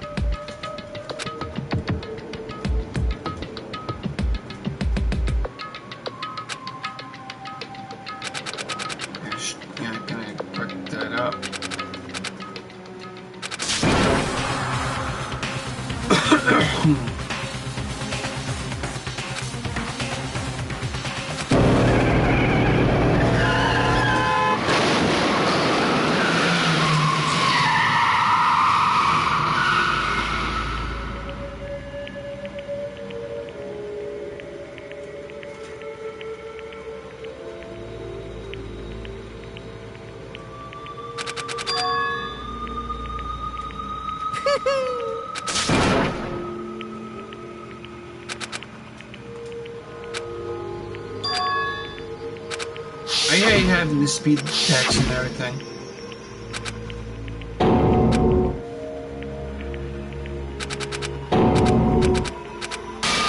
Gotta go on to the punishment and stuff like that with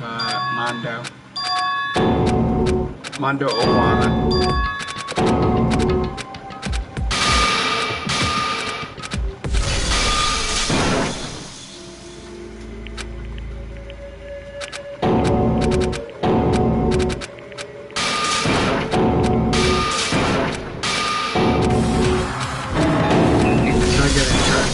and stuff like that.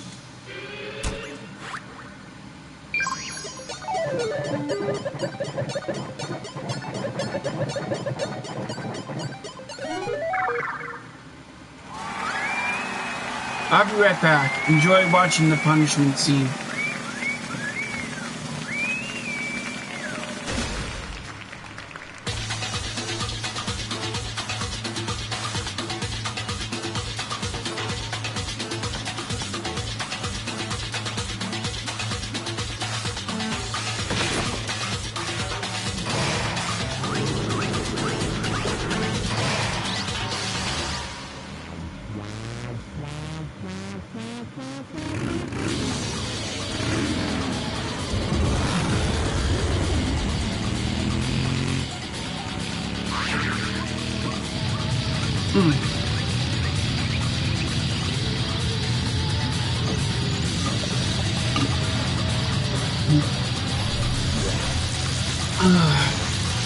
Yeah. Excuse me.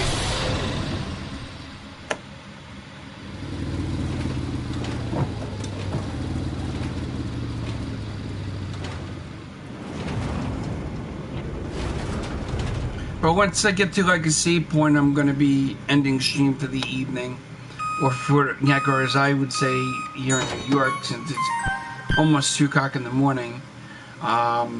Good morning, and stuff like that. So.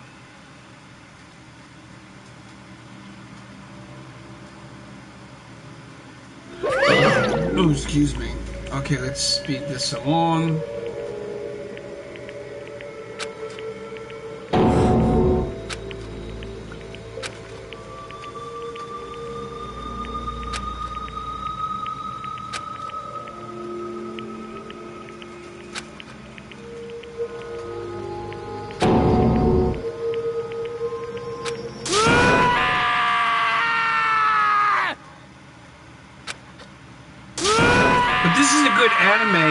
I would highly recommend watching it, and then watch the whatchamacallit version of it.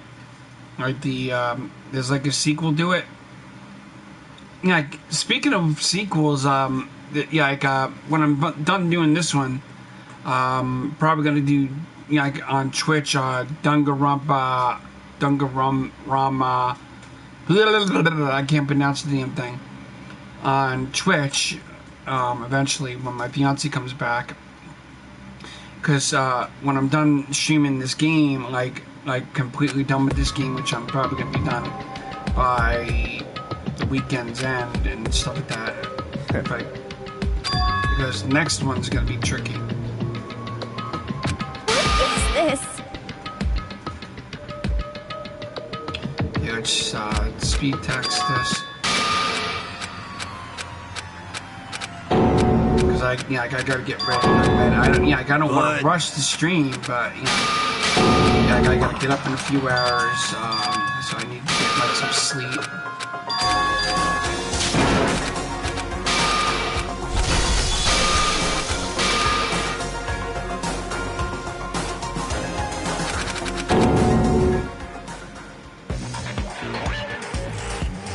Well, anyway, like I was saying, this is a pretty good spot. Yeah, a really good spot. Anyway, isn't it amazing how that girl went and killed someone before things even had a chance to get boring?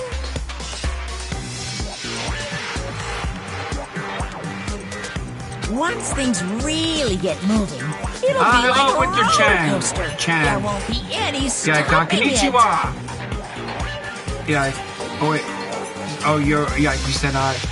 It's just that when I see the Chinese writing or Japanese writing or whatever, my first thing that pops into my head is to say konnichiwa, like hi. Fear and despair charge forward at a speed nothing can hope to match. But I must admit, I'm disappointed. I went to all the pain and effort of making you part of the group, and you couldn't play your part. So welcome to the stream. Yeah, I'm just about ready to end the stream for the evening. I'll continue playing on until morning, but it's like 2 o'clock in the morning here in New York. So I basically am going to be ending stream shortly, so you came here a little too late. But if you follow, like, or subscribe to my channel, like, you'll be up to know what's, like, when I'm streaming or if I started streaming or whatever. You can also find me on social media at John11Hot on Twitter. Nothing we can do about it now, so just do your best to make things more exciting from now on, okay? After all, that's what everyone wants to see.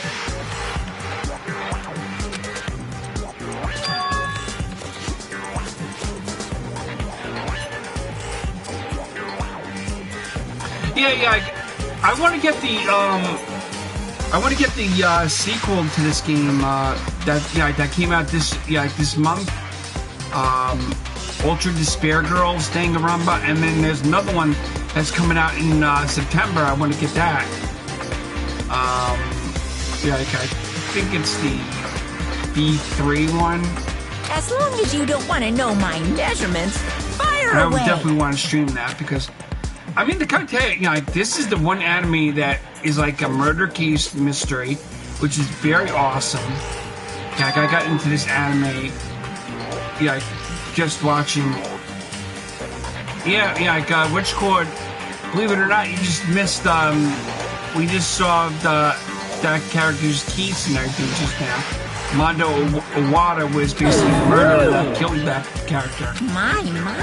You really? I know I said you could ask anything. Super denied, ultra denied, demonic denied. Because you see, that's my ace in the hole. And nobody be dumb enough to reveal that, right? No matter how close they were to their friends.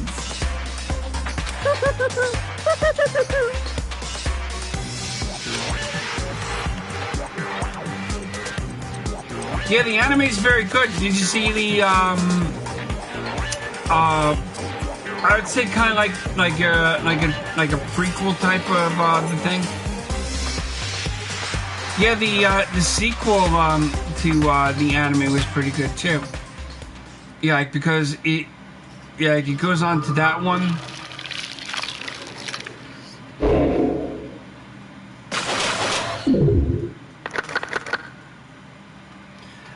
I've seen it. It's like pretty. It's very good.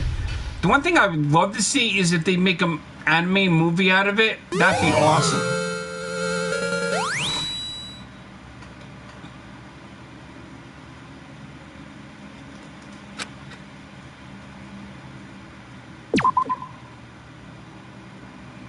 I'm gonna basically watch what I got before I cut stream and everything. The game I don't know if the YouTube is basically saying what game I'm playing, and stuff like that. But this is the one I'm playing right now. But I'm playing the first one, and then we got the second one, and of course it's backwards because I got it. I didn't revert the thing the way the way I had it. If you go on Twitch, I haven't streamed these two. I haven't streamed these games in a while either. I stopped streaming them because I took a break from it. I streamed this one and this one. Well, not this one yet, but this one.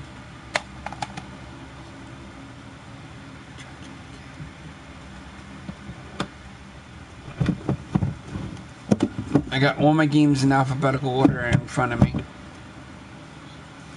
I mean, I tell you, I could still chat for a few minutes before saving, and then or cutting the stream, and save and everything for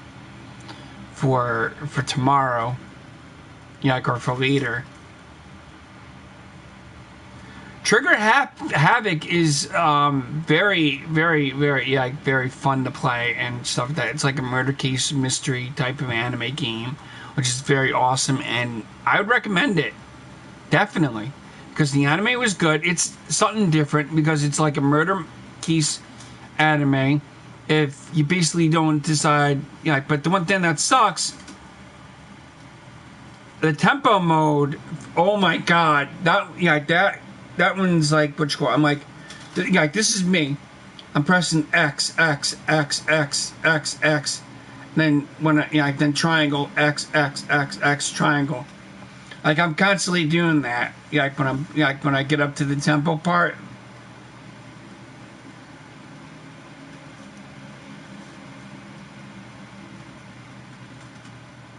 And I could be chatting until like 3 in the morning, but I gotta get up at 7 o'clock in the morning.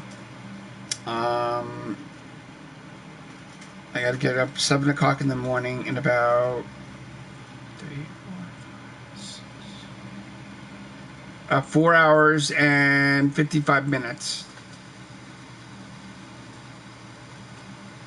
Yeah, I would get it for Steam, and stuff like that, because I got like a Steam account.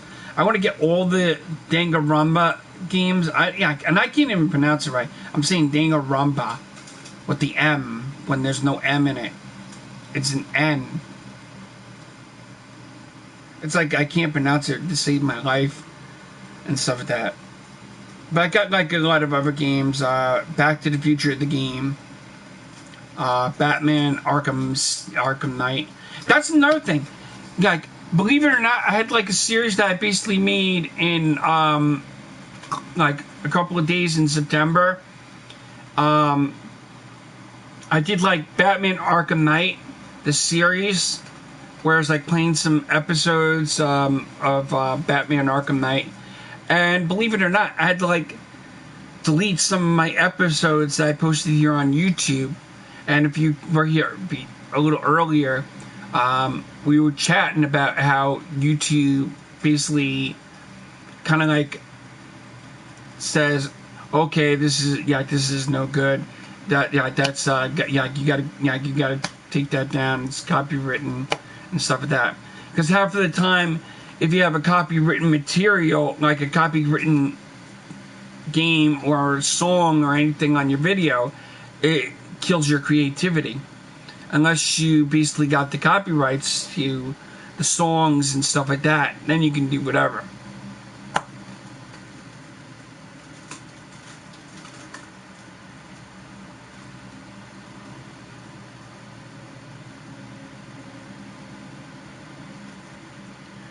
And it's like going from 2 people to 1 person, like in the chat here.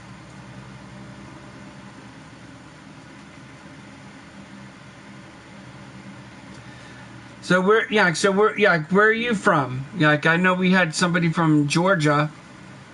At least I can't scroll the thing at the chat menu here unless I go on my computer and go to the thing on YouTube and stuff like that.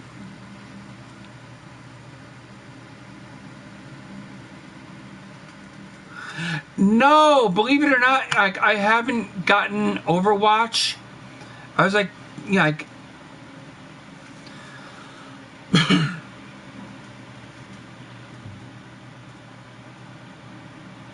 I haven't gotten Overwatch. I'm like interested in certain games. Like I got Call of Duty Black Ops 3. Once in a while I'll do a live stream of that. But the one thing that was, again, YouTube basically says, oh, that's a copyright. No, you can't have that posted. Take it down. Take it down. Well, they don't tell you to take it down. If you got like a copyright, like a copyright and stuff like that, they tell you, oh, Winter Chen, you're from New York? Winter Chen, you're from New York, right?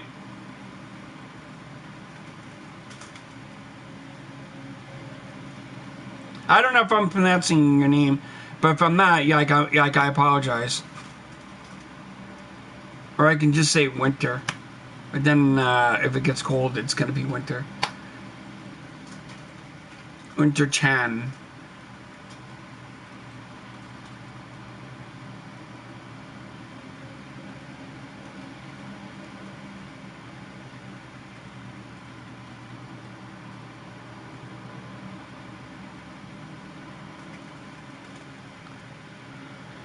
Yeah, they kind of, hey, YouTube basically, yeah.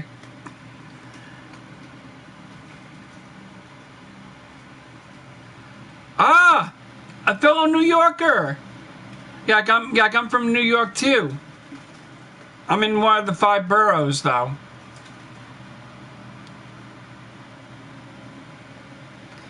The one thing though is YouTube, yeah, YouTube, and then the, yeah, like for instance, I know with the Dragon Ball Z Xenoverse ones, because it has to do with toy. Yeah, like the company that is now in charge of Dragon Ball Z and stuff like that. Before it was Bandai and shit and everything like that. Yeah, like I gotta try to be careful with what I put up on my YouTube and stuff like that. Like, if the game has copywritten music that doesn't have the rights and stuff, that's what pisses me off about certain games. Yeah, like if the game has the rights to the music and you're posting it on your YouTube, shouldn't you have the right to basically stream that game and have it posted on your YouTube channel without getting a copywritten thing saying, like what you call? Because I don't want any of my videos getting like commercials and stuff like that. Nobody likes the commercials anyway. You know, like, it's like boring commercial. Come on. And half the time you get the chance to skip the commercial, but half of the time you can't, which sucks.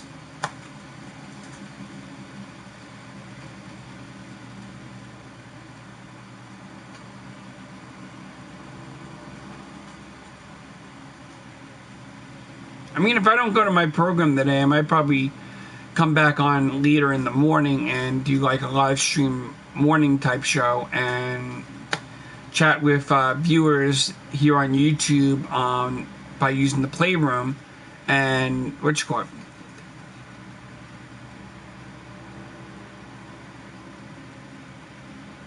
Yeah, that's what sucks. Like, if the minute you have certain what you call it, like a game, you know what YouTube actually does is they mute your whole entire video.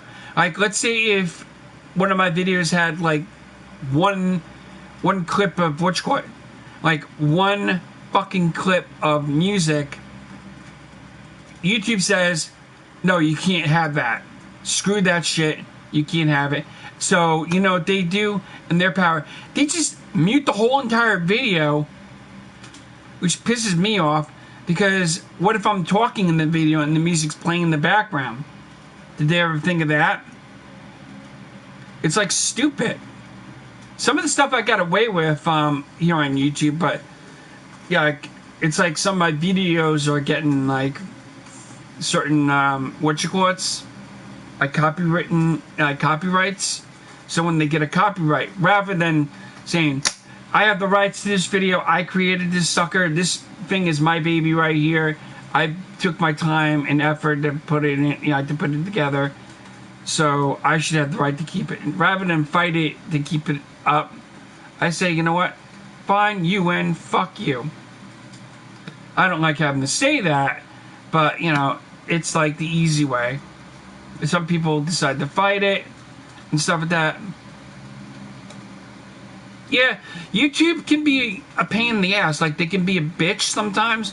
It's like it's like a housewife. Sorry, YouTube and stuff like that. If there's any YouTube mods or watching or whatever, where this is the truth. What we're complaining. We want our YouTube. We want our free creativity. Stop taking down our creativity down to a level that we can't basically be creative.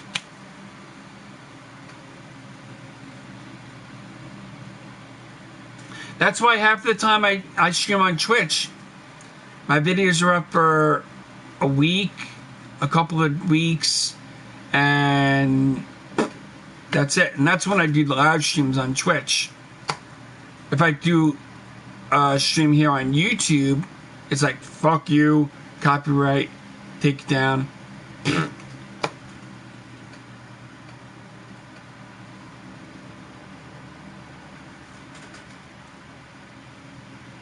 I mean, there's got to be some sort of loophole that you can get out of. Yeah, like you could turn around and say, yeah, I bought the song, but yeah, but they could be like YouTube can basically say, yeah, like still copyright. You got to get the rights from the company and stuff like that.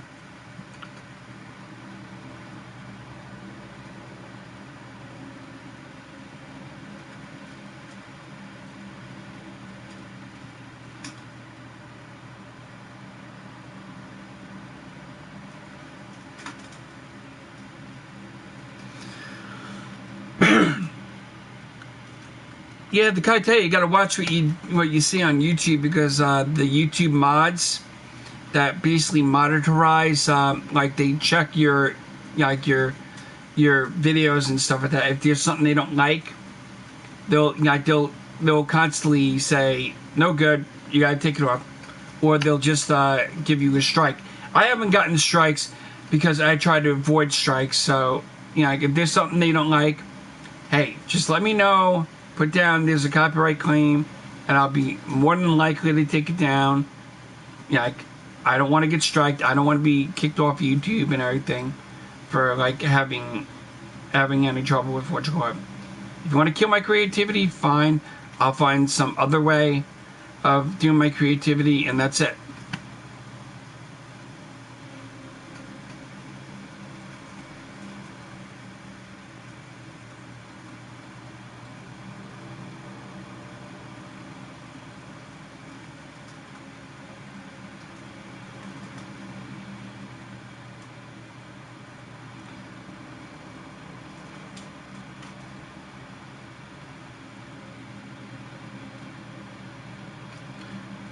Oh, yeah, like, Winter Chan, if you subscribed to, yeah, let's see.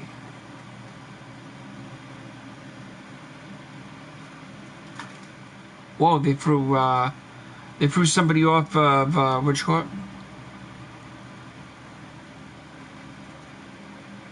Wow. Winter Chan, did you subscribe to my channel? Yeah, like if you subscribe or follow my, although you can follow me on Twitch too. I do live streams on Twitch.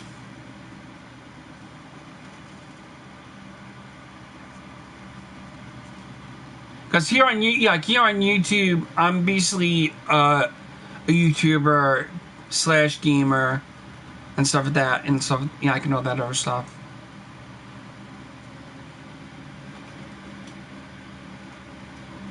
And for for anybody that subscribes to my YouTube channel or follows me, they get like hold on, let me take it down.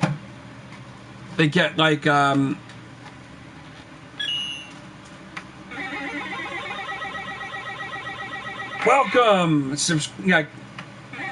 Hold on. Thank you for subscribing, Winter Chan. Ow! I just knocked myself in the mouth. Yeah, like the funny thing is, like you never see a 39-year-old guy basically have like a Mega Man bust blaster and stuff like that. Like that's like something that I basically have and everything. I could chat for hours, but like then YouTube's gonna be like, okay, you're going a little over, because half the time, like there's like. Sometime during the week, I basically streamed the first chapter of this game.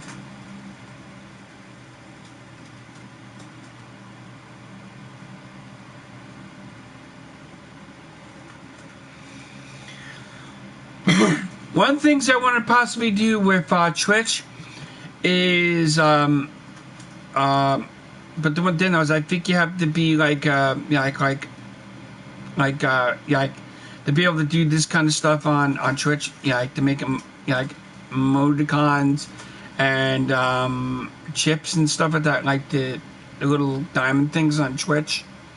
I think you basically need to pay for that and everything.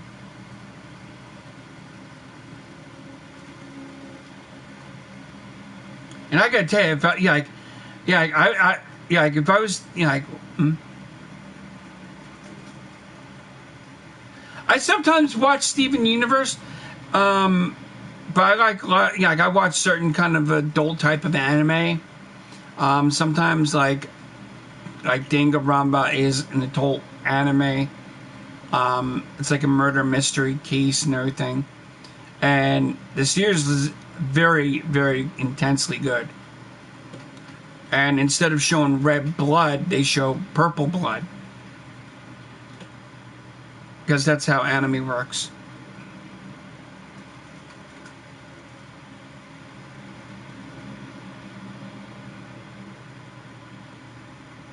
I also do video game requests too.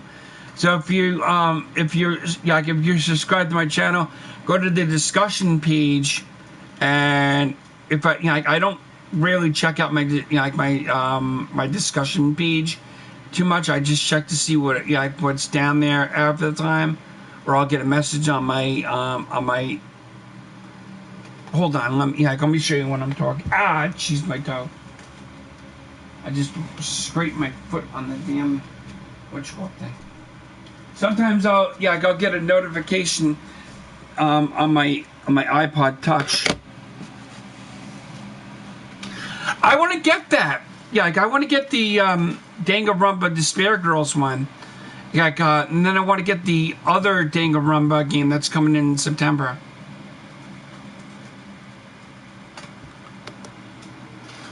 Let's see who's on. Not that many people are on Twitch right now. I thought Boogie would have been on. He's a YouTuber / gamer also, but he streams. That's the one person you don't see doing any live streams here on YouTube. Boogie. Let me see what his name was.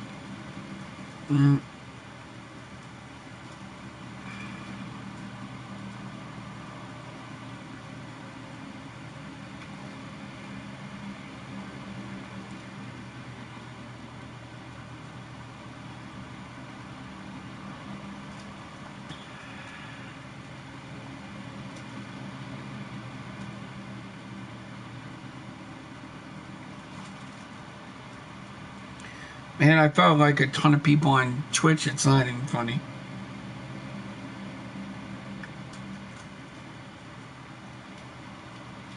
Oh, and I also like to point out that sometime during this week was this is a shout out to them. I don't know if they basically watch my YouTube channel, but happy anniversary to Josh and Kaylin, aka Josh Knight the First, or Josh Knight First, and aka slash Kaylin, aka slash blah, blah, blah, blah, aka Mars Girl.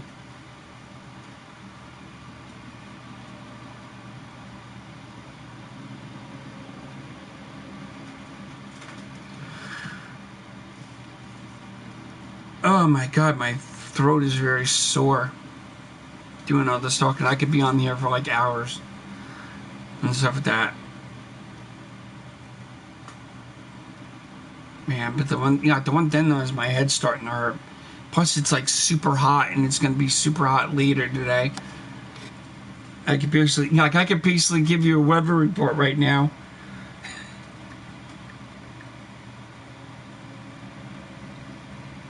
Hey, wrong button. Yeah, wrong one. The weather forecast for today will be sunny, high in the 70s to 80s, 80 degrees about 10 a.m. this morning, 82 at 11 o'clock this morning, 84 at 12 o'clock in the afternoon, 86 at 1 o'clock, and at 2 p.m. we will be at 87, 3 to 4, 5 will be at 88 degrees, with a 30% chance of a thunder shower later today. I could do, I could do it in Arnold Schwarzenegger's voice. Let's see right now.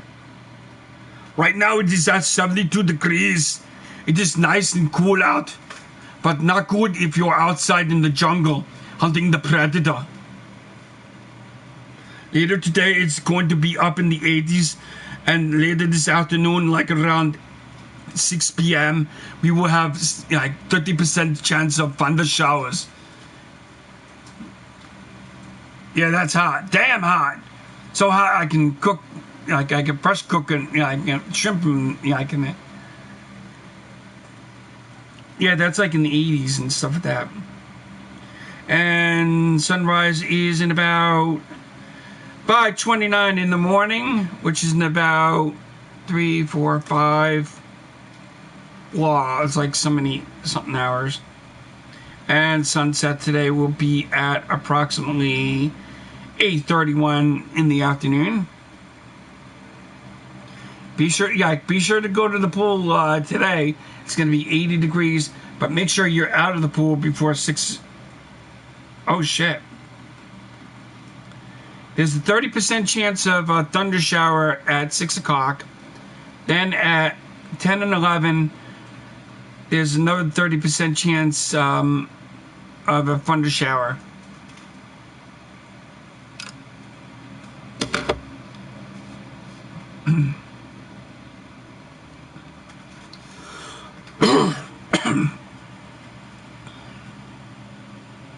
I could be chatting all night. Yeah, like I could be chatting all morning.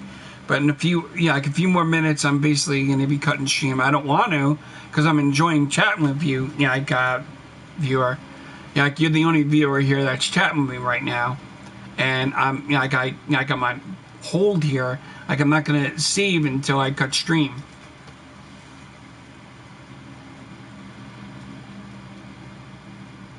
I mean, the cards I could probably save.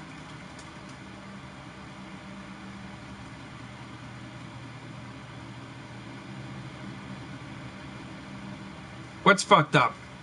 Because I'm a little lost in translation now.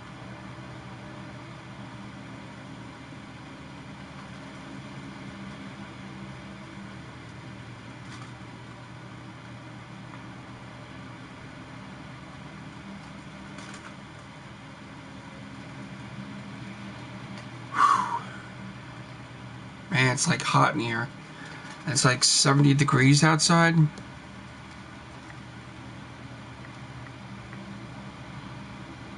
Yeah, it's like 72 degrees.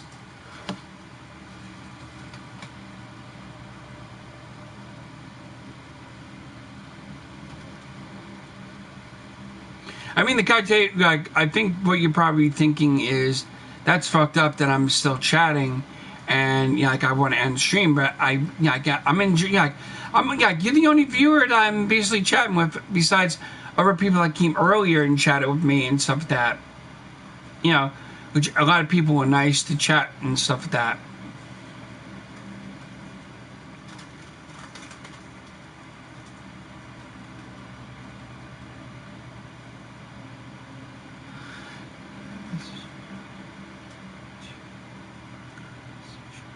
Yeah, that's the one thing that's I think that's probably what you meant by that's fucked up and stuff like that. Oh, yeah, it's fucked up about the thunderstorms later today. 6 o'clock, and then we have another 2 thunder showers, I believe. Let me go on my iPod Touch here. Yeah, they're saying tomorrow, later this afternoon, about 10 and 11, there's a 30% chance of a thunder shower. But and if you don't believe me, hopefully you can see it. Let me put. Second there, I thought my cat was scratching on my bed. You're gonna find out where I live, man.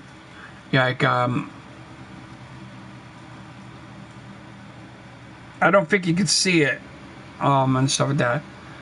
But it's like, it says 30% chance of thunder showers at 10 and 11.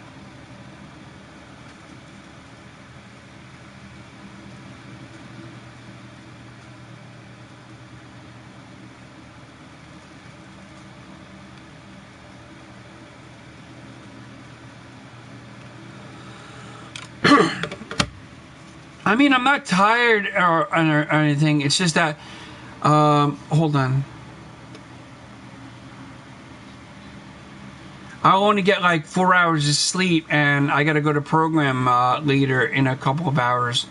Like, I got to get up in the, like in a few hours, get ready to go to program, and then go to program from 8:30, 9 o'clock to 2:30, 3 o'clock in the afternoon, and stuff like that. So it's like a pain in the ass. I kind of wish I didn't have to go to program. I go like 5 days a week, 1 day on a weekend or so. Oh, excuse me.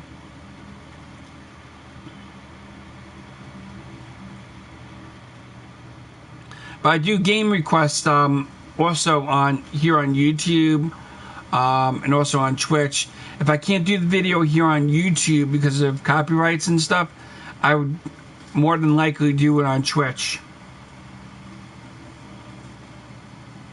Especially if I have the game. I have Back to the Future, Batman Arkham Knight, Call of Duty Black Ops 3, this game that I'm playing right here, which is Danganronpa 1-2 Reloaded, DMC Devil May Cry Divine Edition, Doom, Dragon Ball Xenoverse 1 and 2, Godzilla, like Injustice Gods Among Us, Injustice 2. Yeah, I gotta try to learn karate too, like Kung Fu. Kingdom Hearts 7 to 8, is that 7 in the morning to 8 o'clock at night?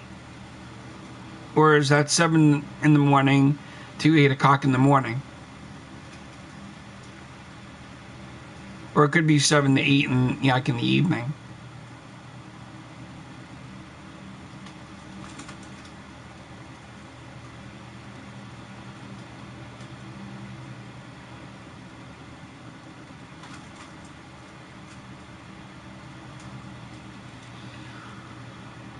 Try Rollblock or Gmod.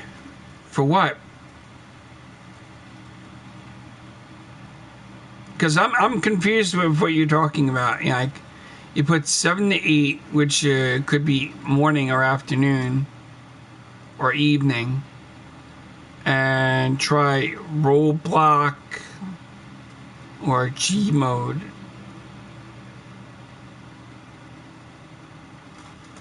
Morning to night. Oh.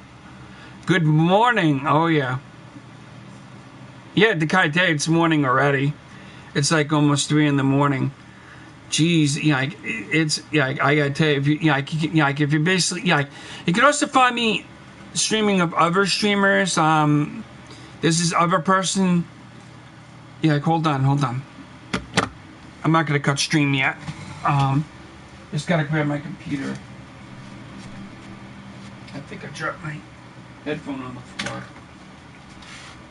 There's another streamer that I streamed with sometime this week. It was like early Wednesday morning. I was streaming with him. I was doing Chippendale Rescue Rangers at his house. Oh yeah, it was like hilarious. It was like hilarious. Yeah, it was fun.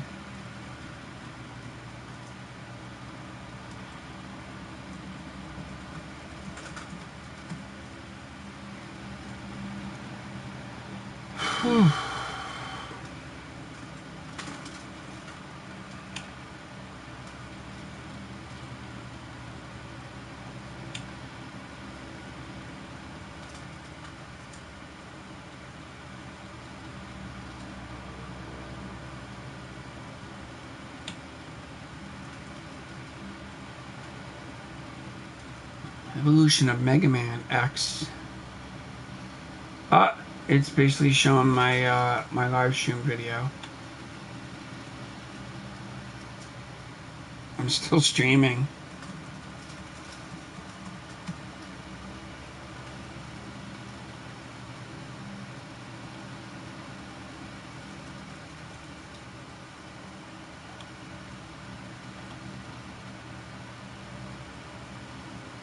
Holy crap!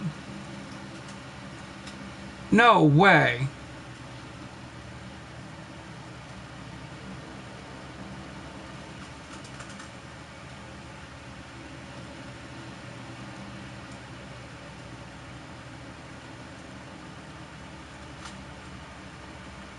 Mike Matei is doing Mario Paint request stream on Cinemasker plays and stuff like that.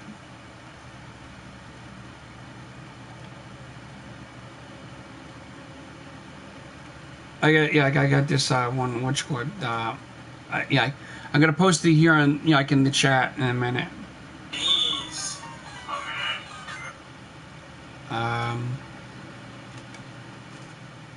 Copy.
This is the live stream that I basically did with my friend Chris Sawinski and everything. He basically has a live stream, basically helping them out.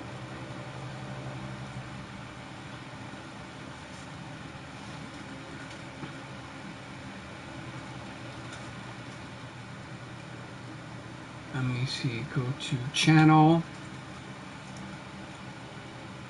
And I'm going to subscribe to you, Winter Chan. Ooh, excuse me. And I just subscribed to your channel.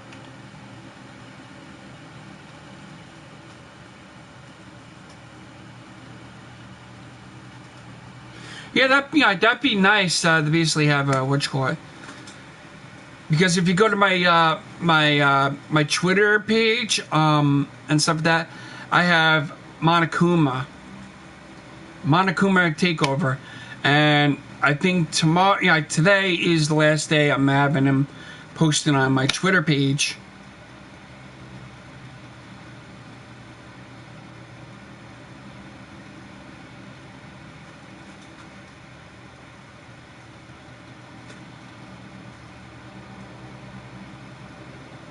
But you can basically, you can basically contact me or tweet me on Twitter. I have my Twitter page.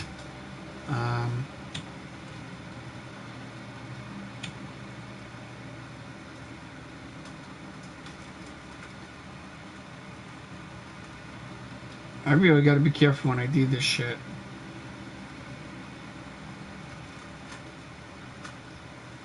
And I'm starting to feel a little nauseous. I might not go to program today.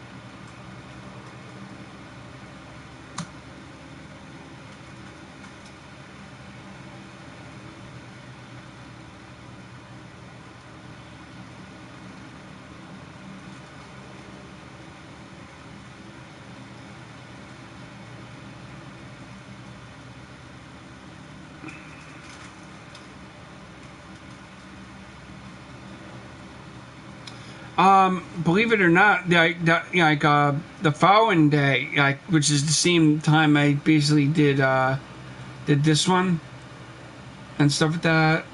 Holy shit! Holy shit! Shit on a breadstick. My buddy is on right now. Wait, hold up. Is he really doing a live stream? I gotta see. Actually, that must have been 1 hour ago.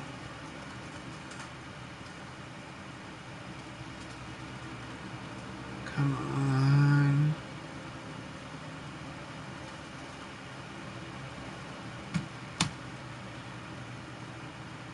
Copy.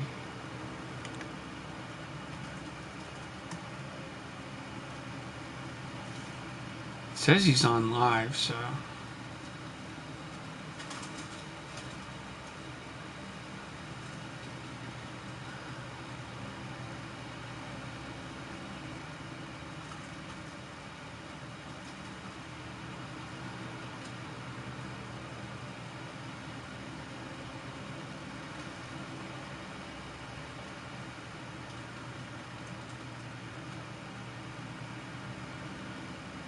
Yeah, let me go to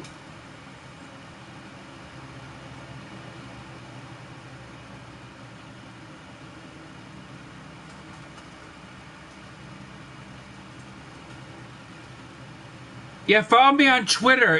When you follow me on Twitter, my thing should go off and let me know that I have a follow on Twitter.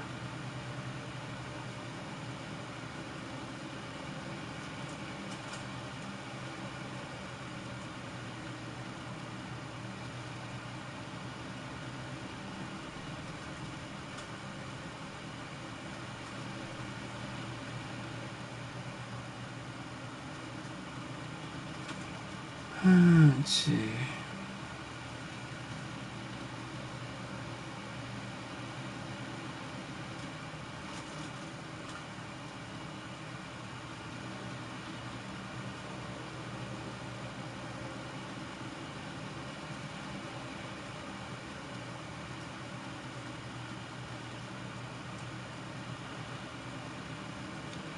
You could probably hear like sound in a few minutes.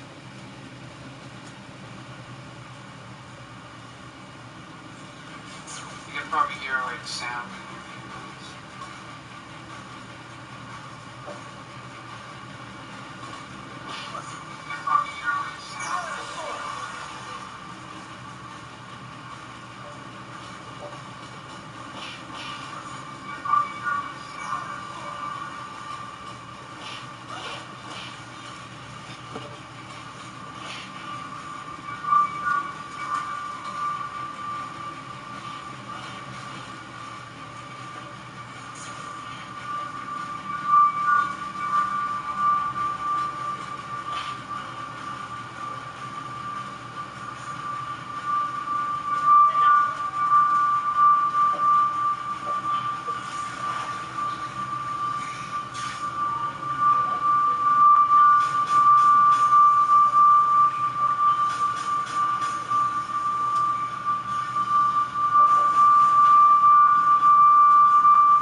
Hold up.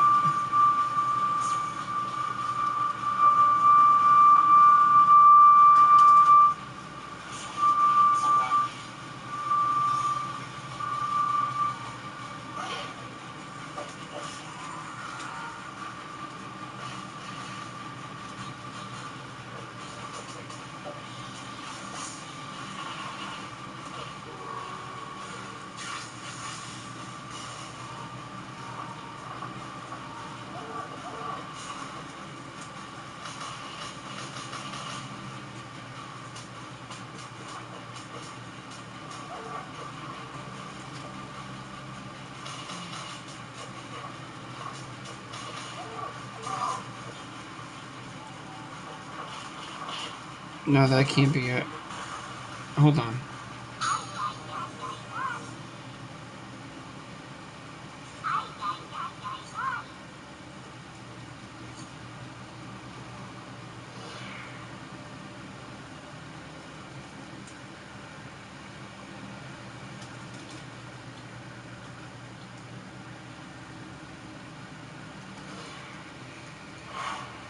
Oh, yeah. I can't find it. God, I feel so lame.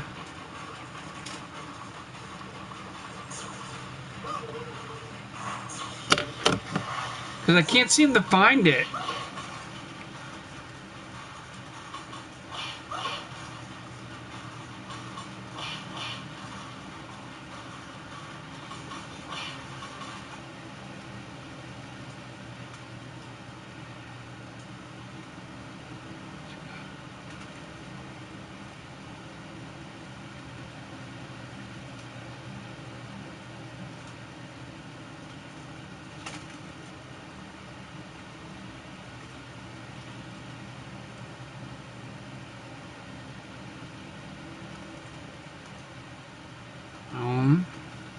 He probably streamed for like a few minutes and then quit.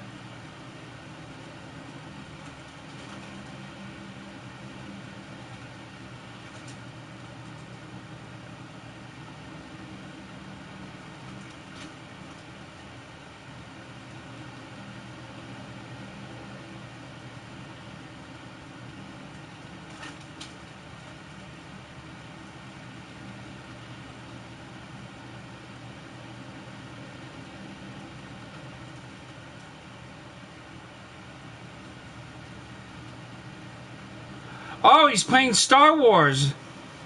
Holy shit.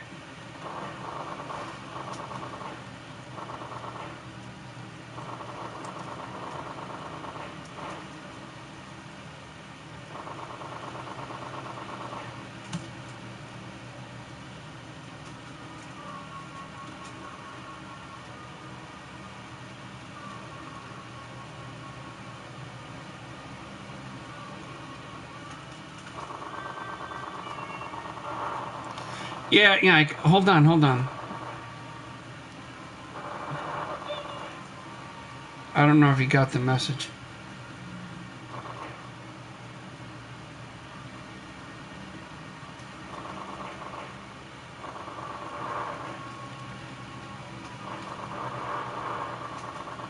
You gotta check out, like, his which core, like, let me send you, like, you can check him out.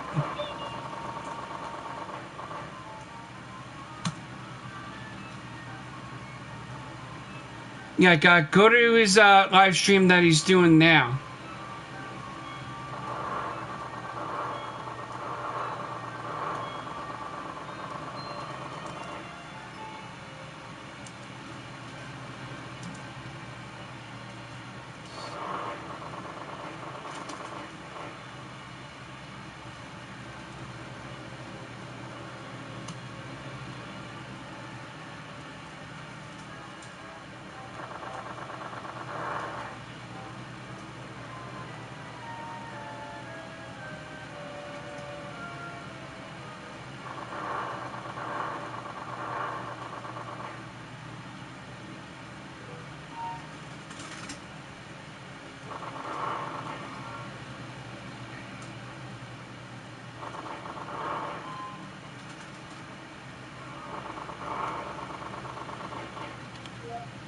How do you spell wave?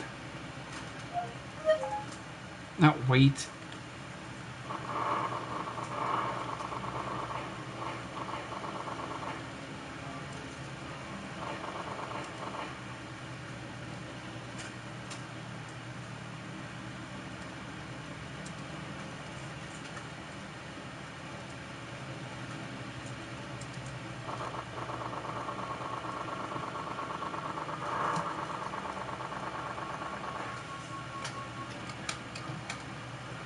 No, I don't. Yeah, I don't know the real name.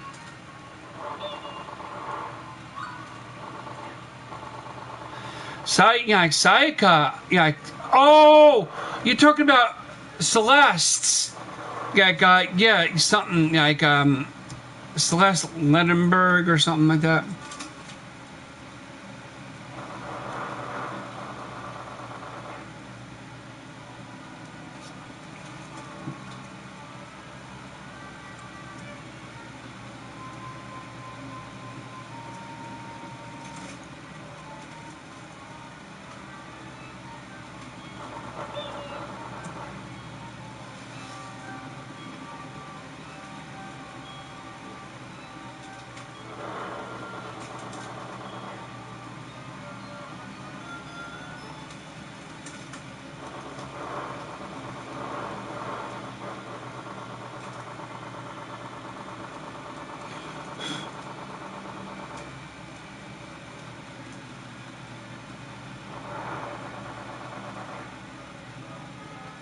Oh man, I gotta go. Yeah.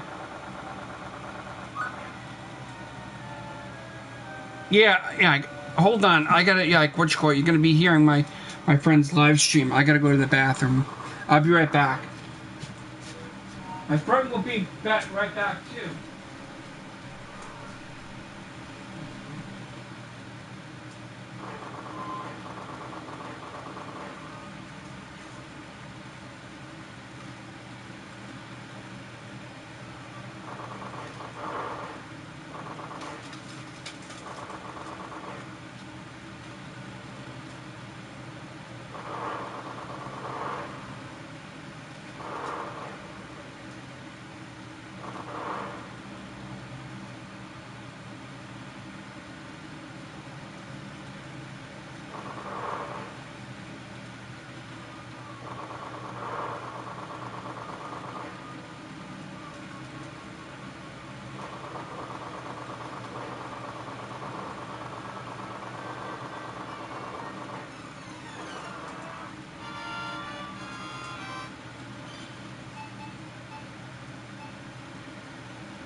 Yeah.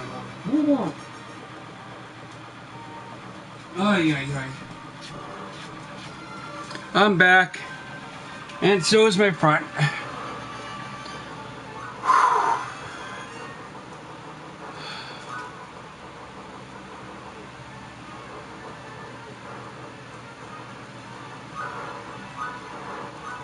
Yeah, so I might probably cut stream and stuff like that. But you basically chat me on my friend's stream, like Red Rangers 1229 live stream, aka Chris Serwinski. Let me just give you the live stream address, and you can basically chat me there in text. And also chat with my friend Chris, which is also another good gamer and everything.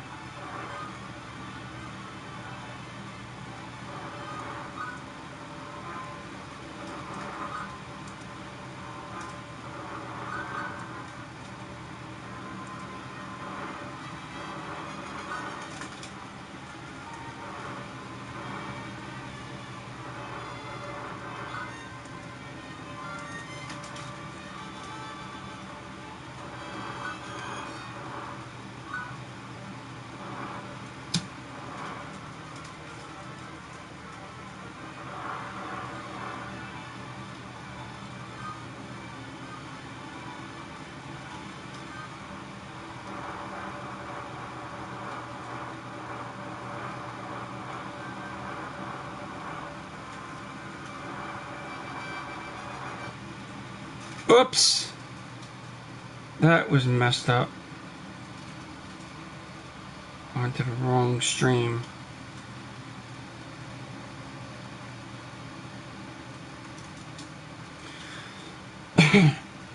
Okay, so I'll basically see you there in that stream.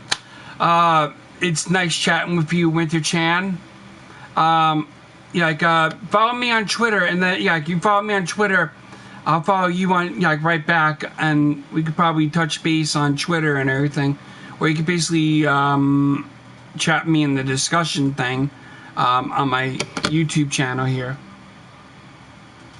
So with that, with that introduction out of the way, good night, everybody, or good morning, or whatever time it is. Good evening, good afternoon, wherever it is, in whatever state of America or Europe you're in. Good night, good morning, and good afternoon. Till next time. See you later. Bye-bye.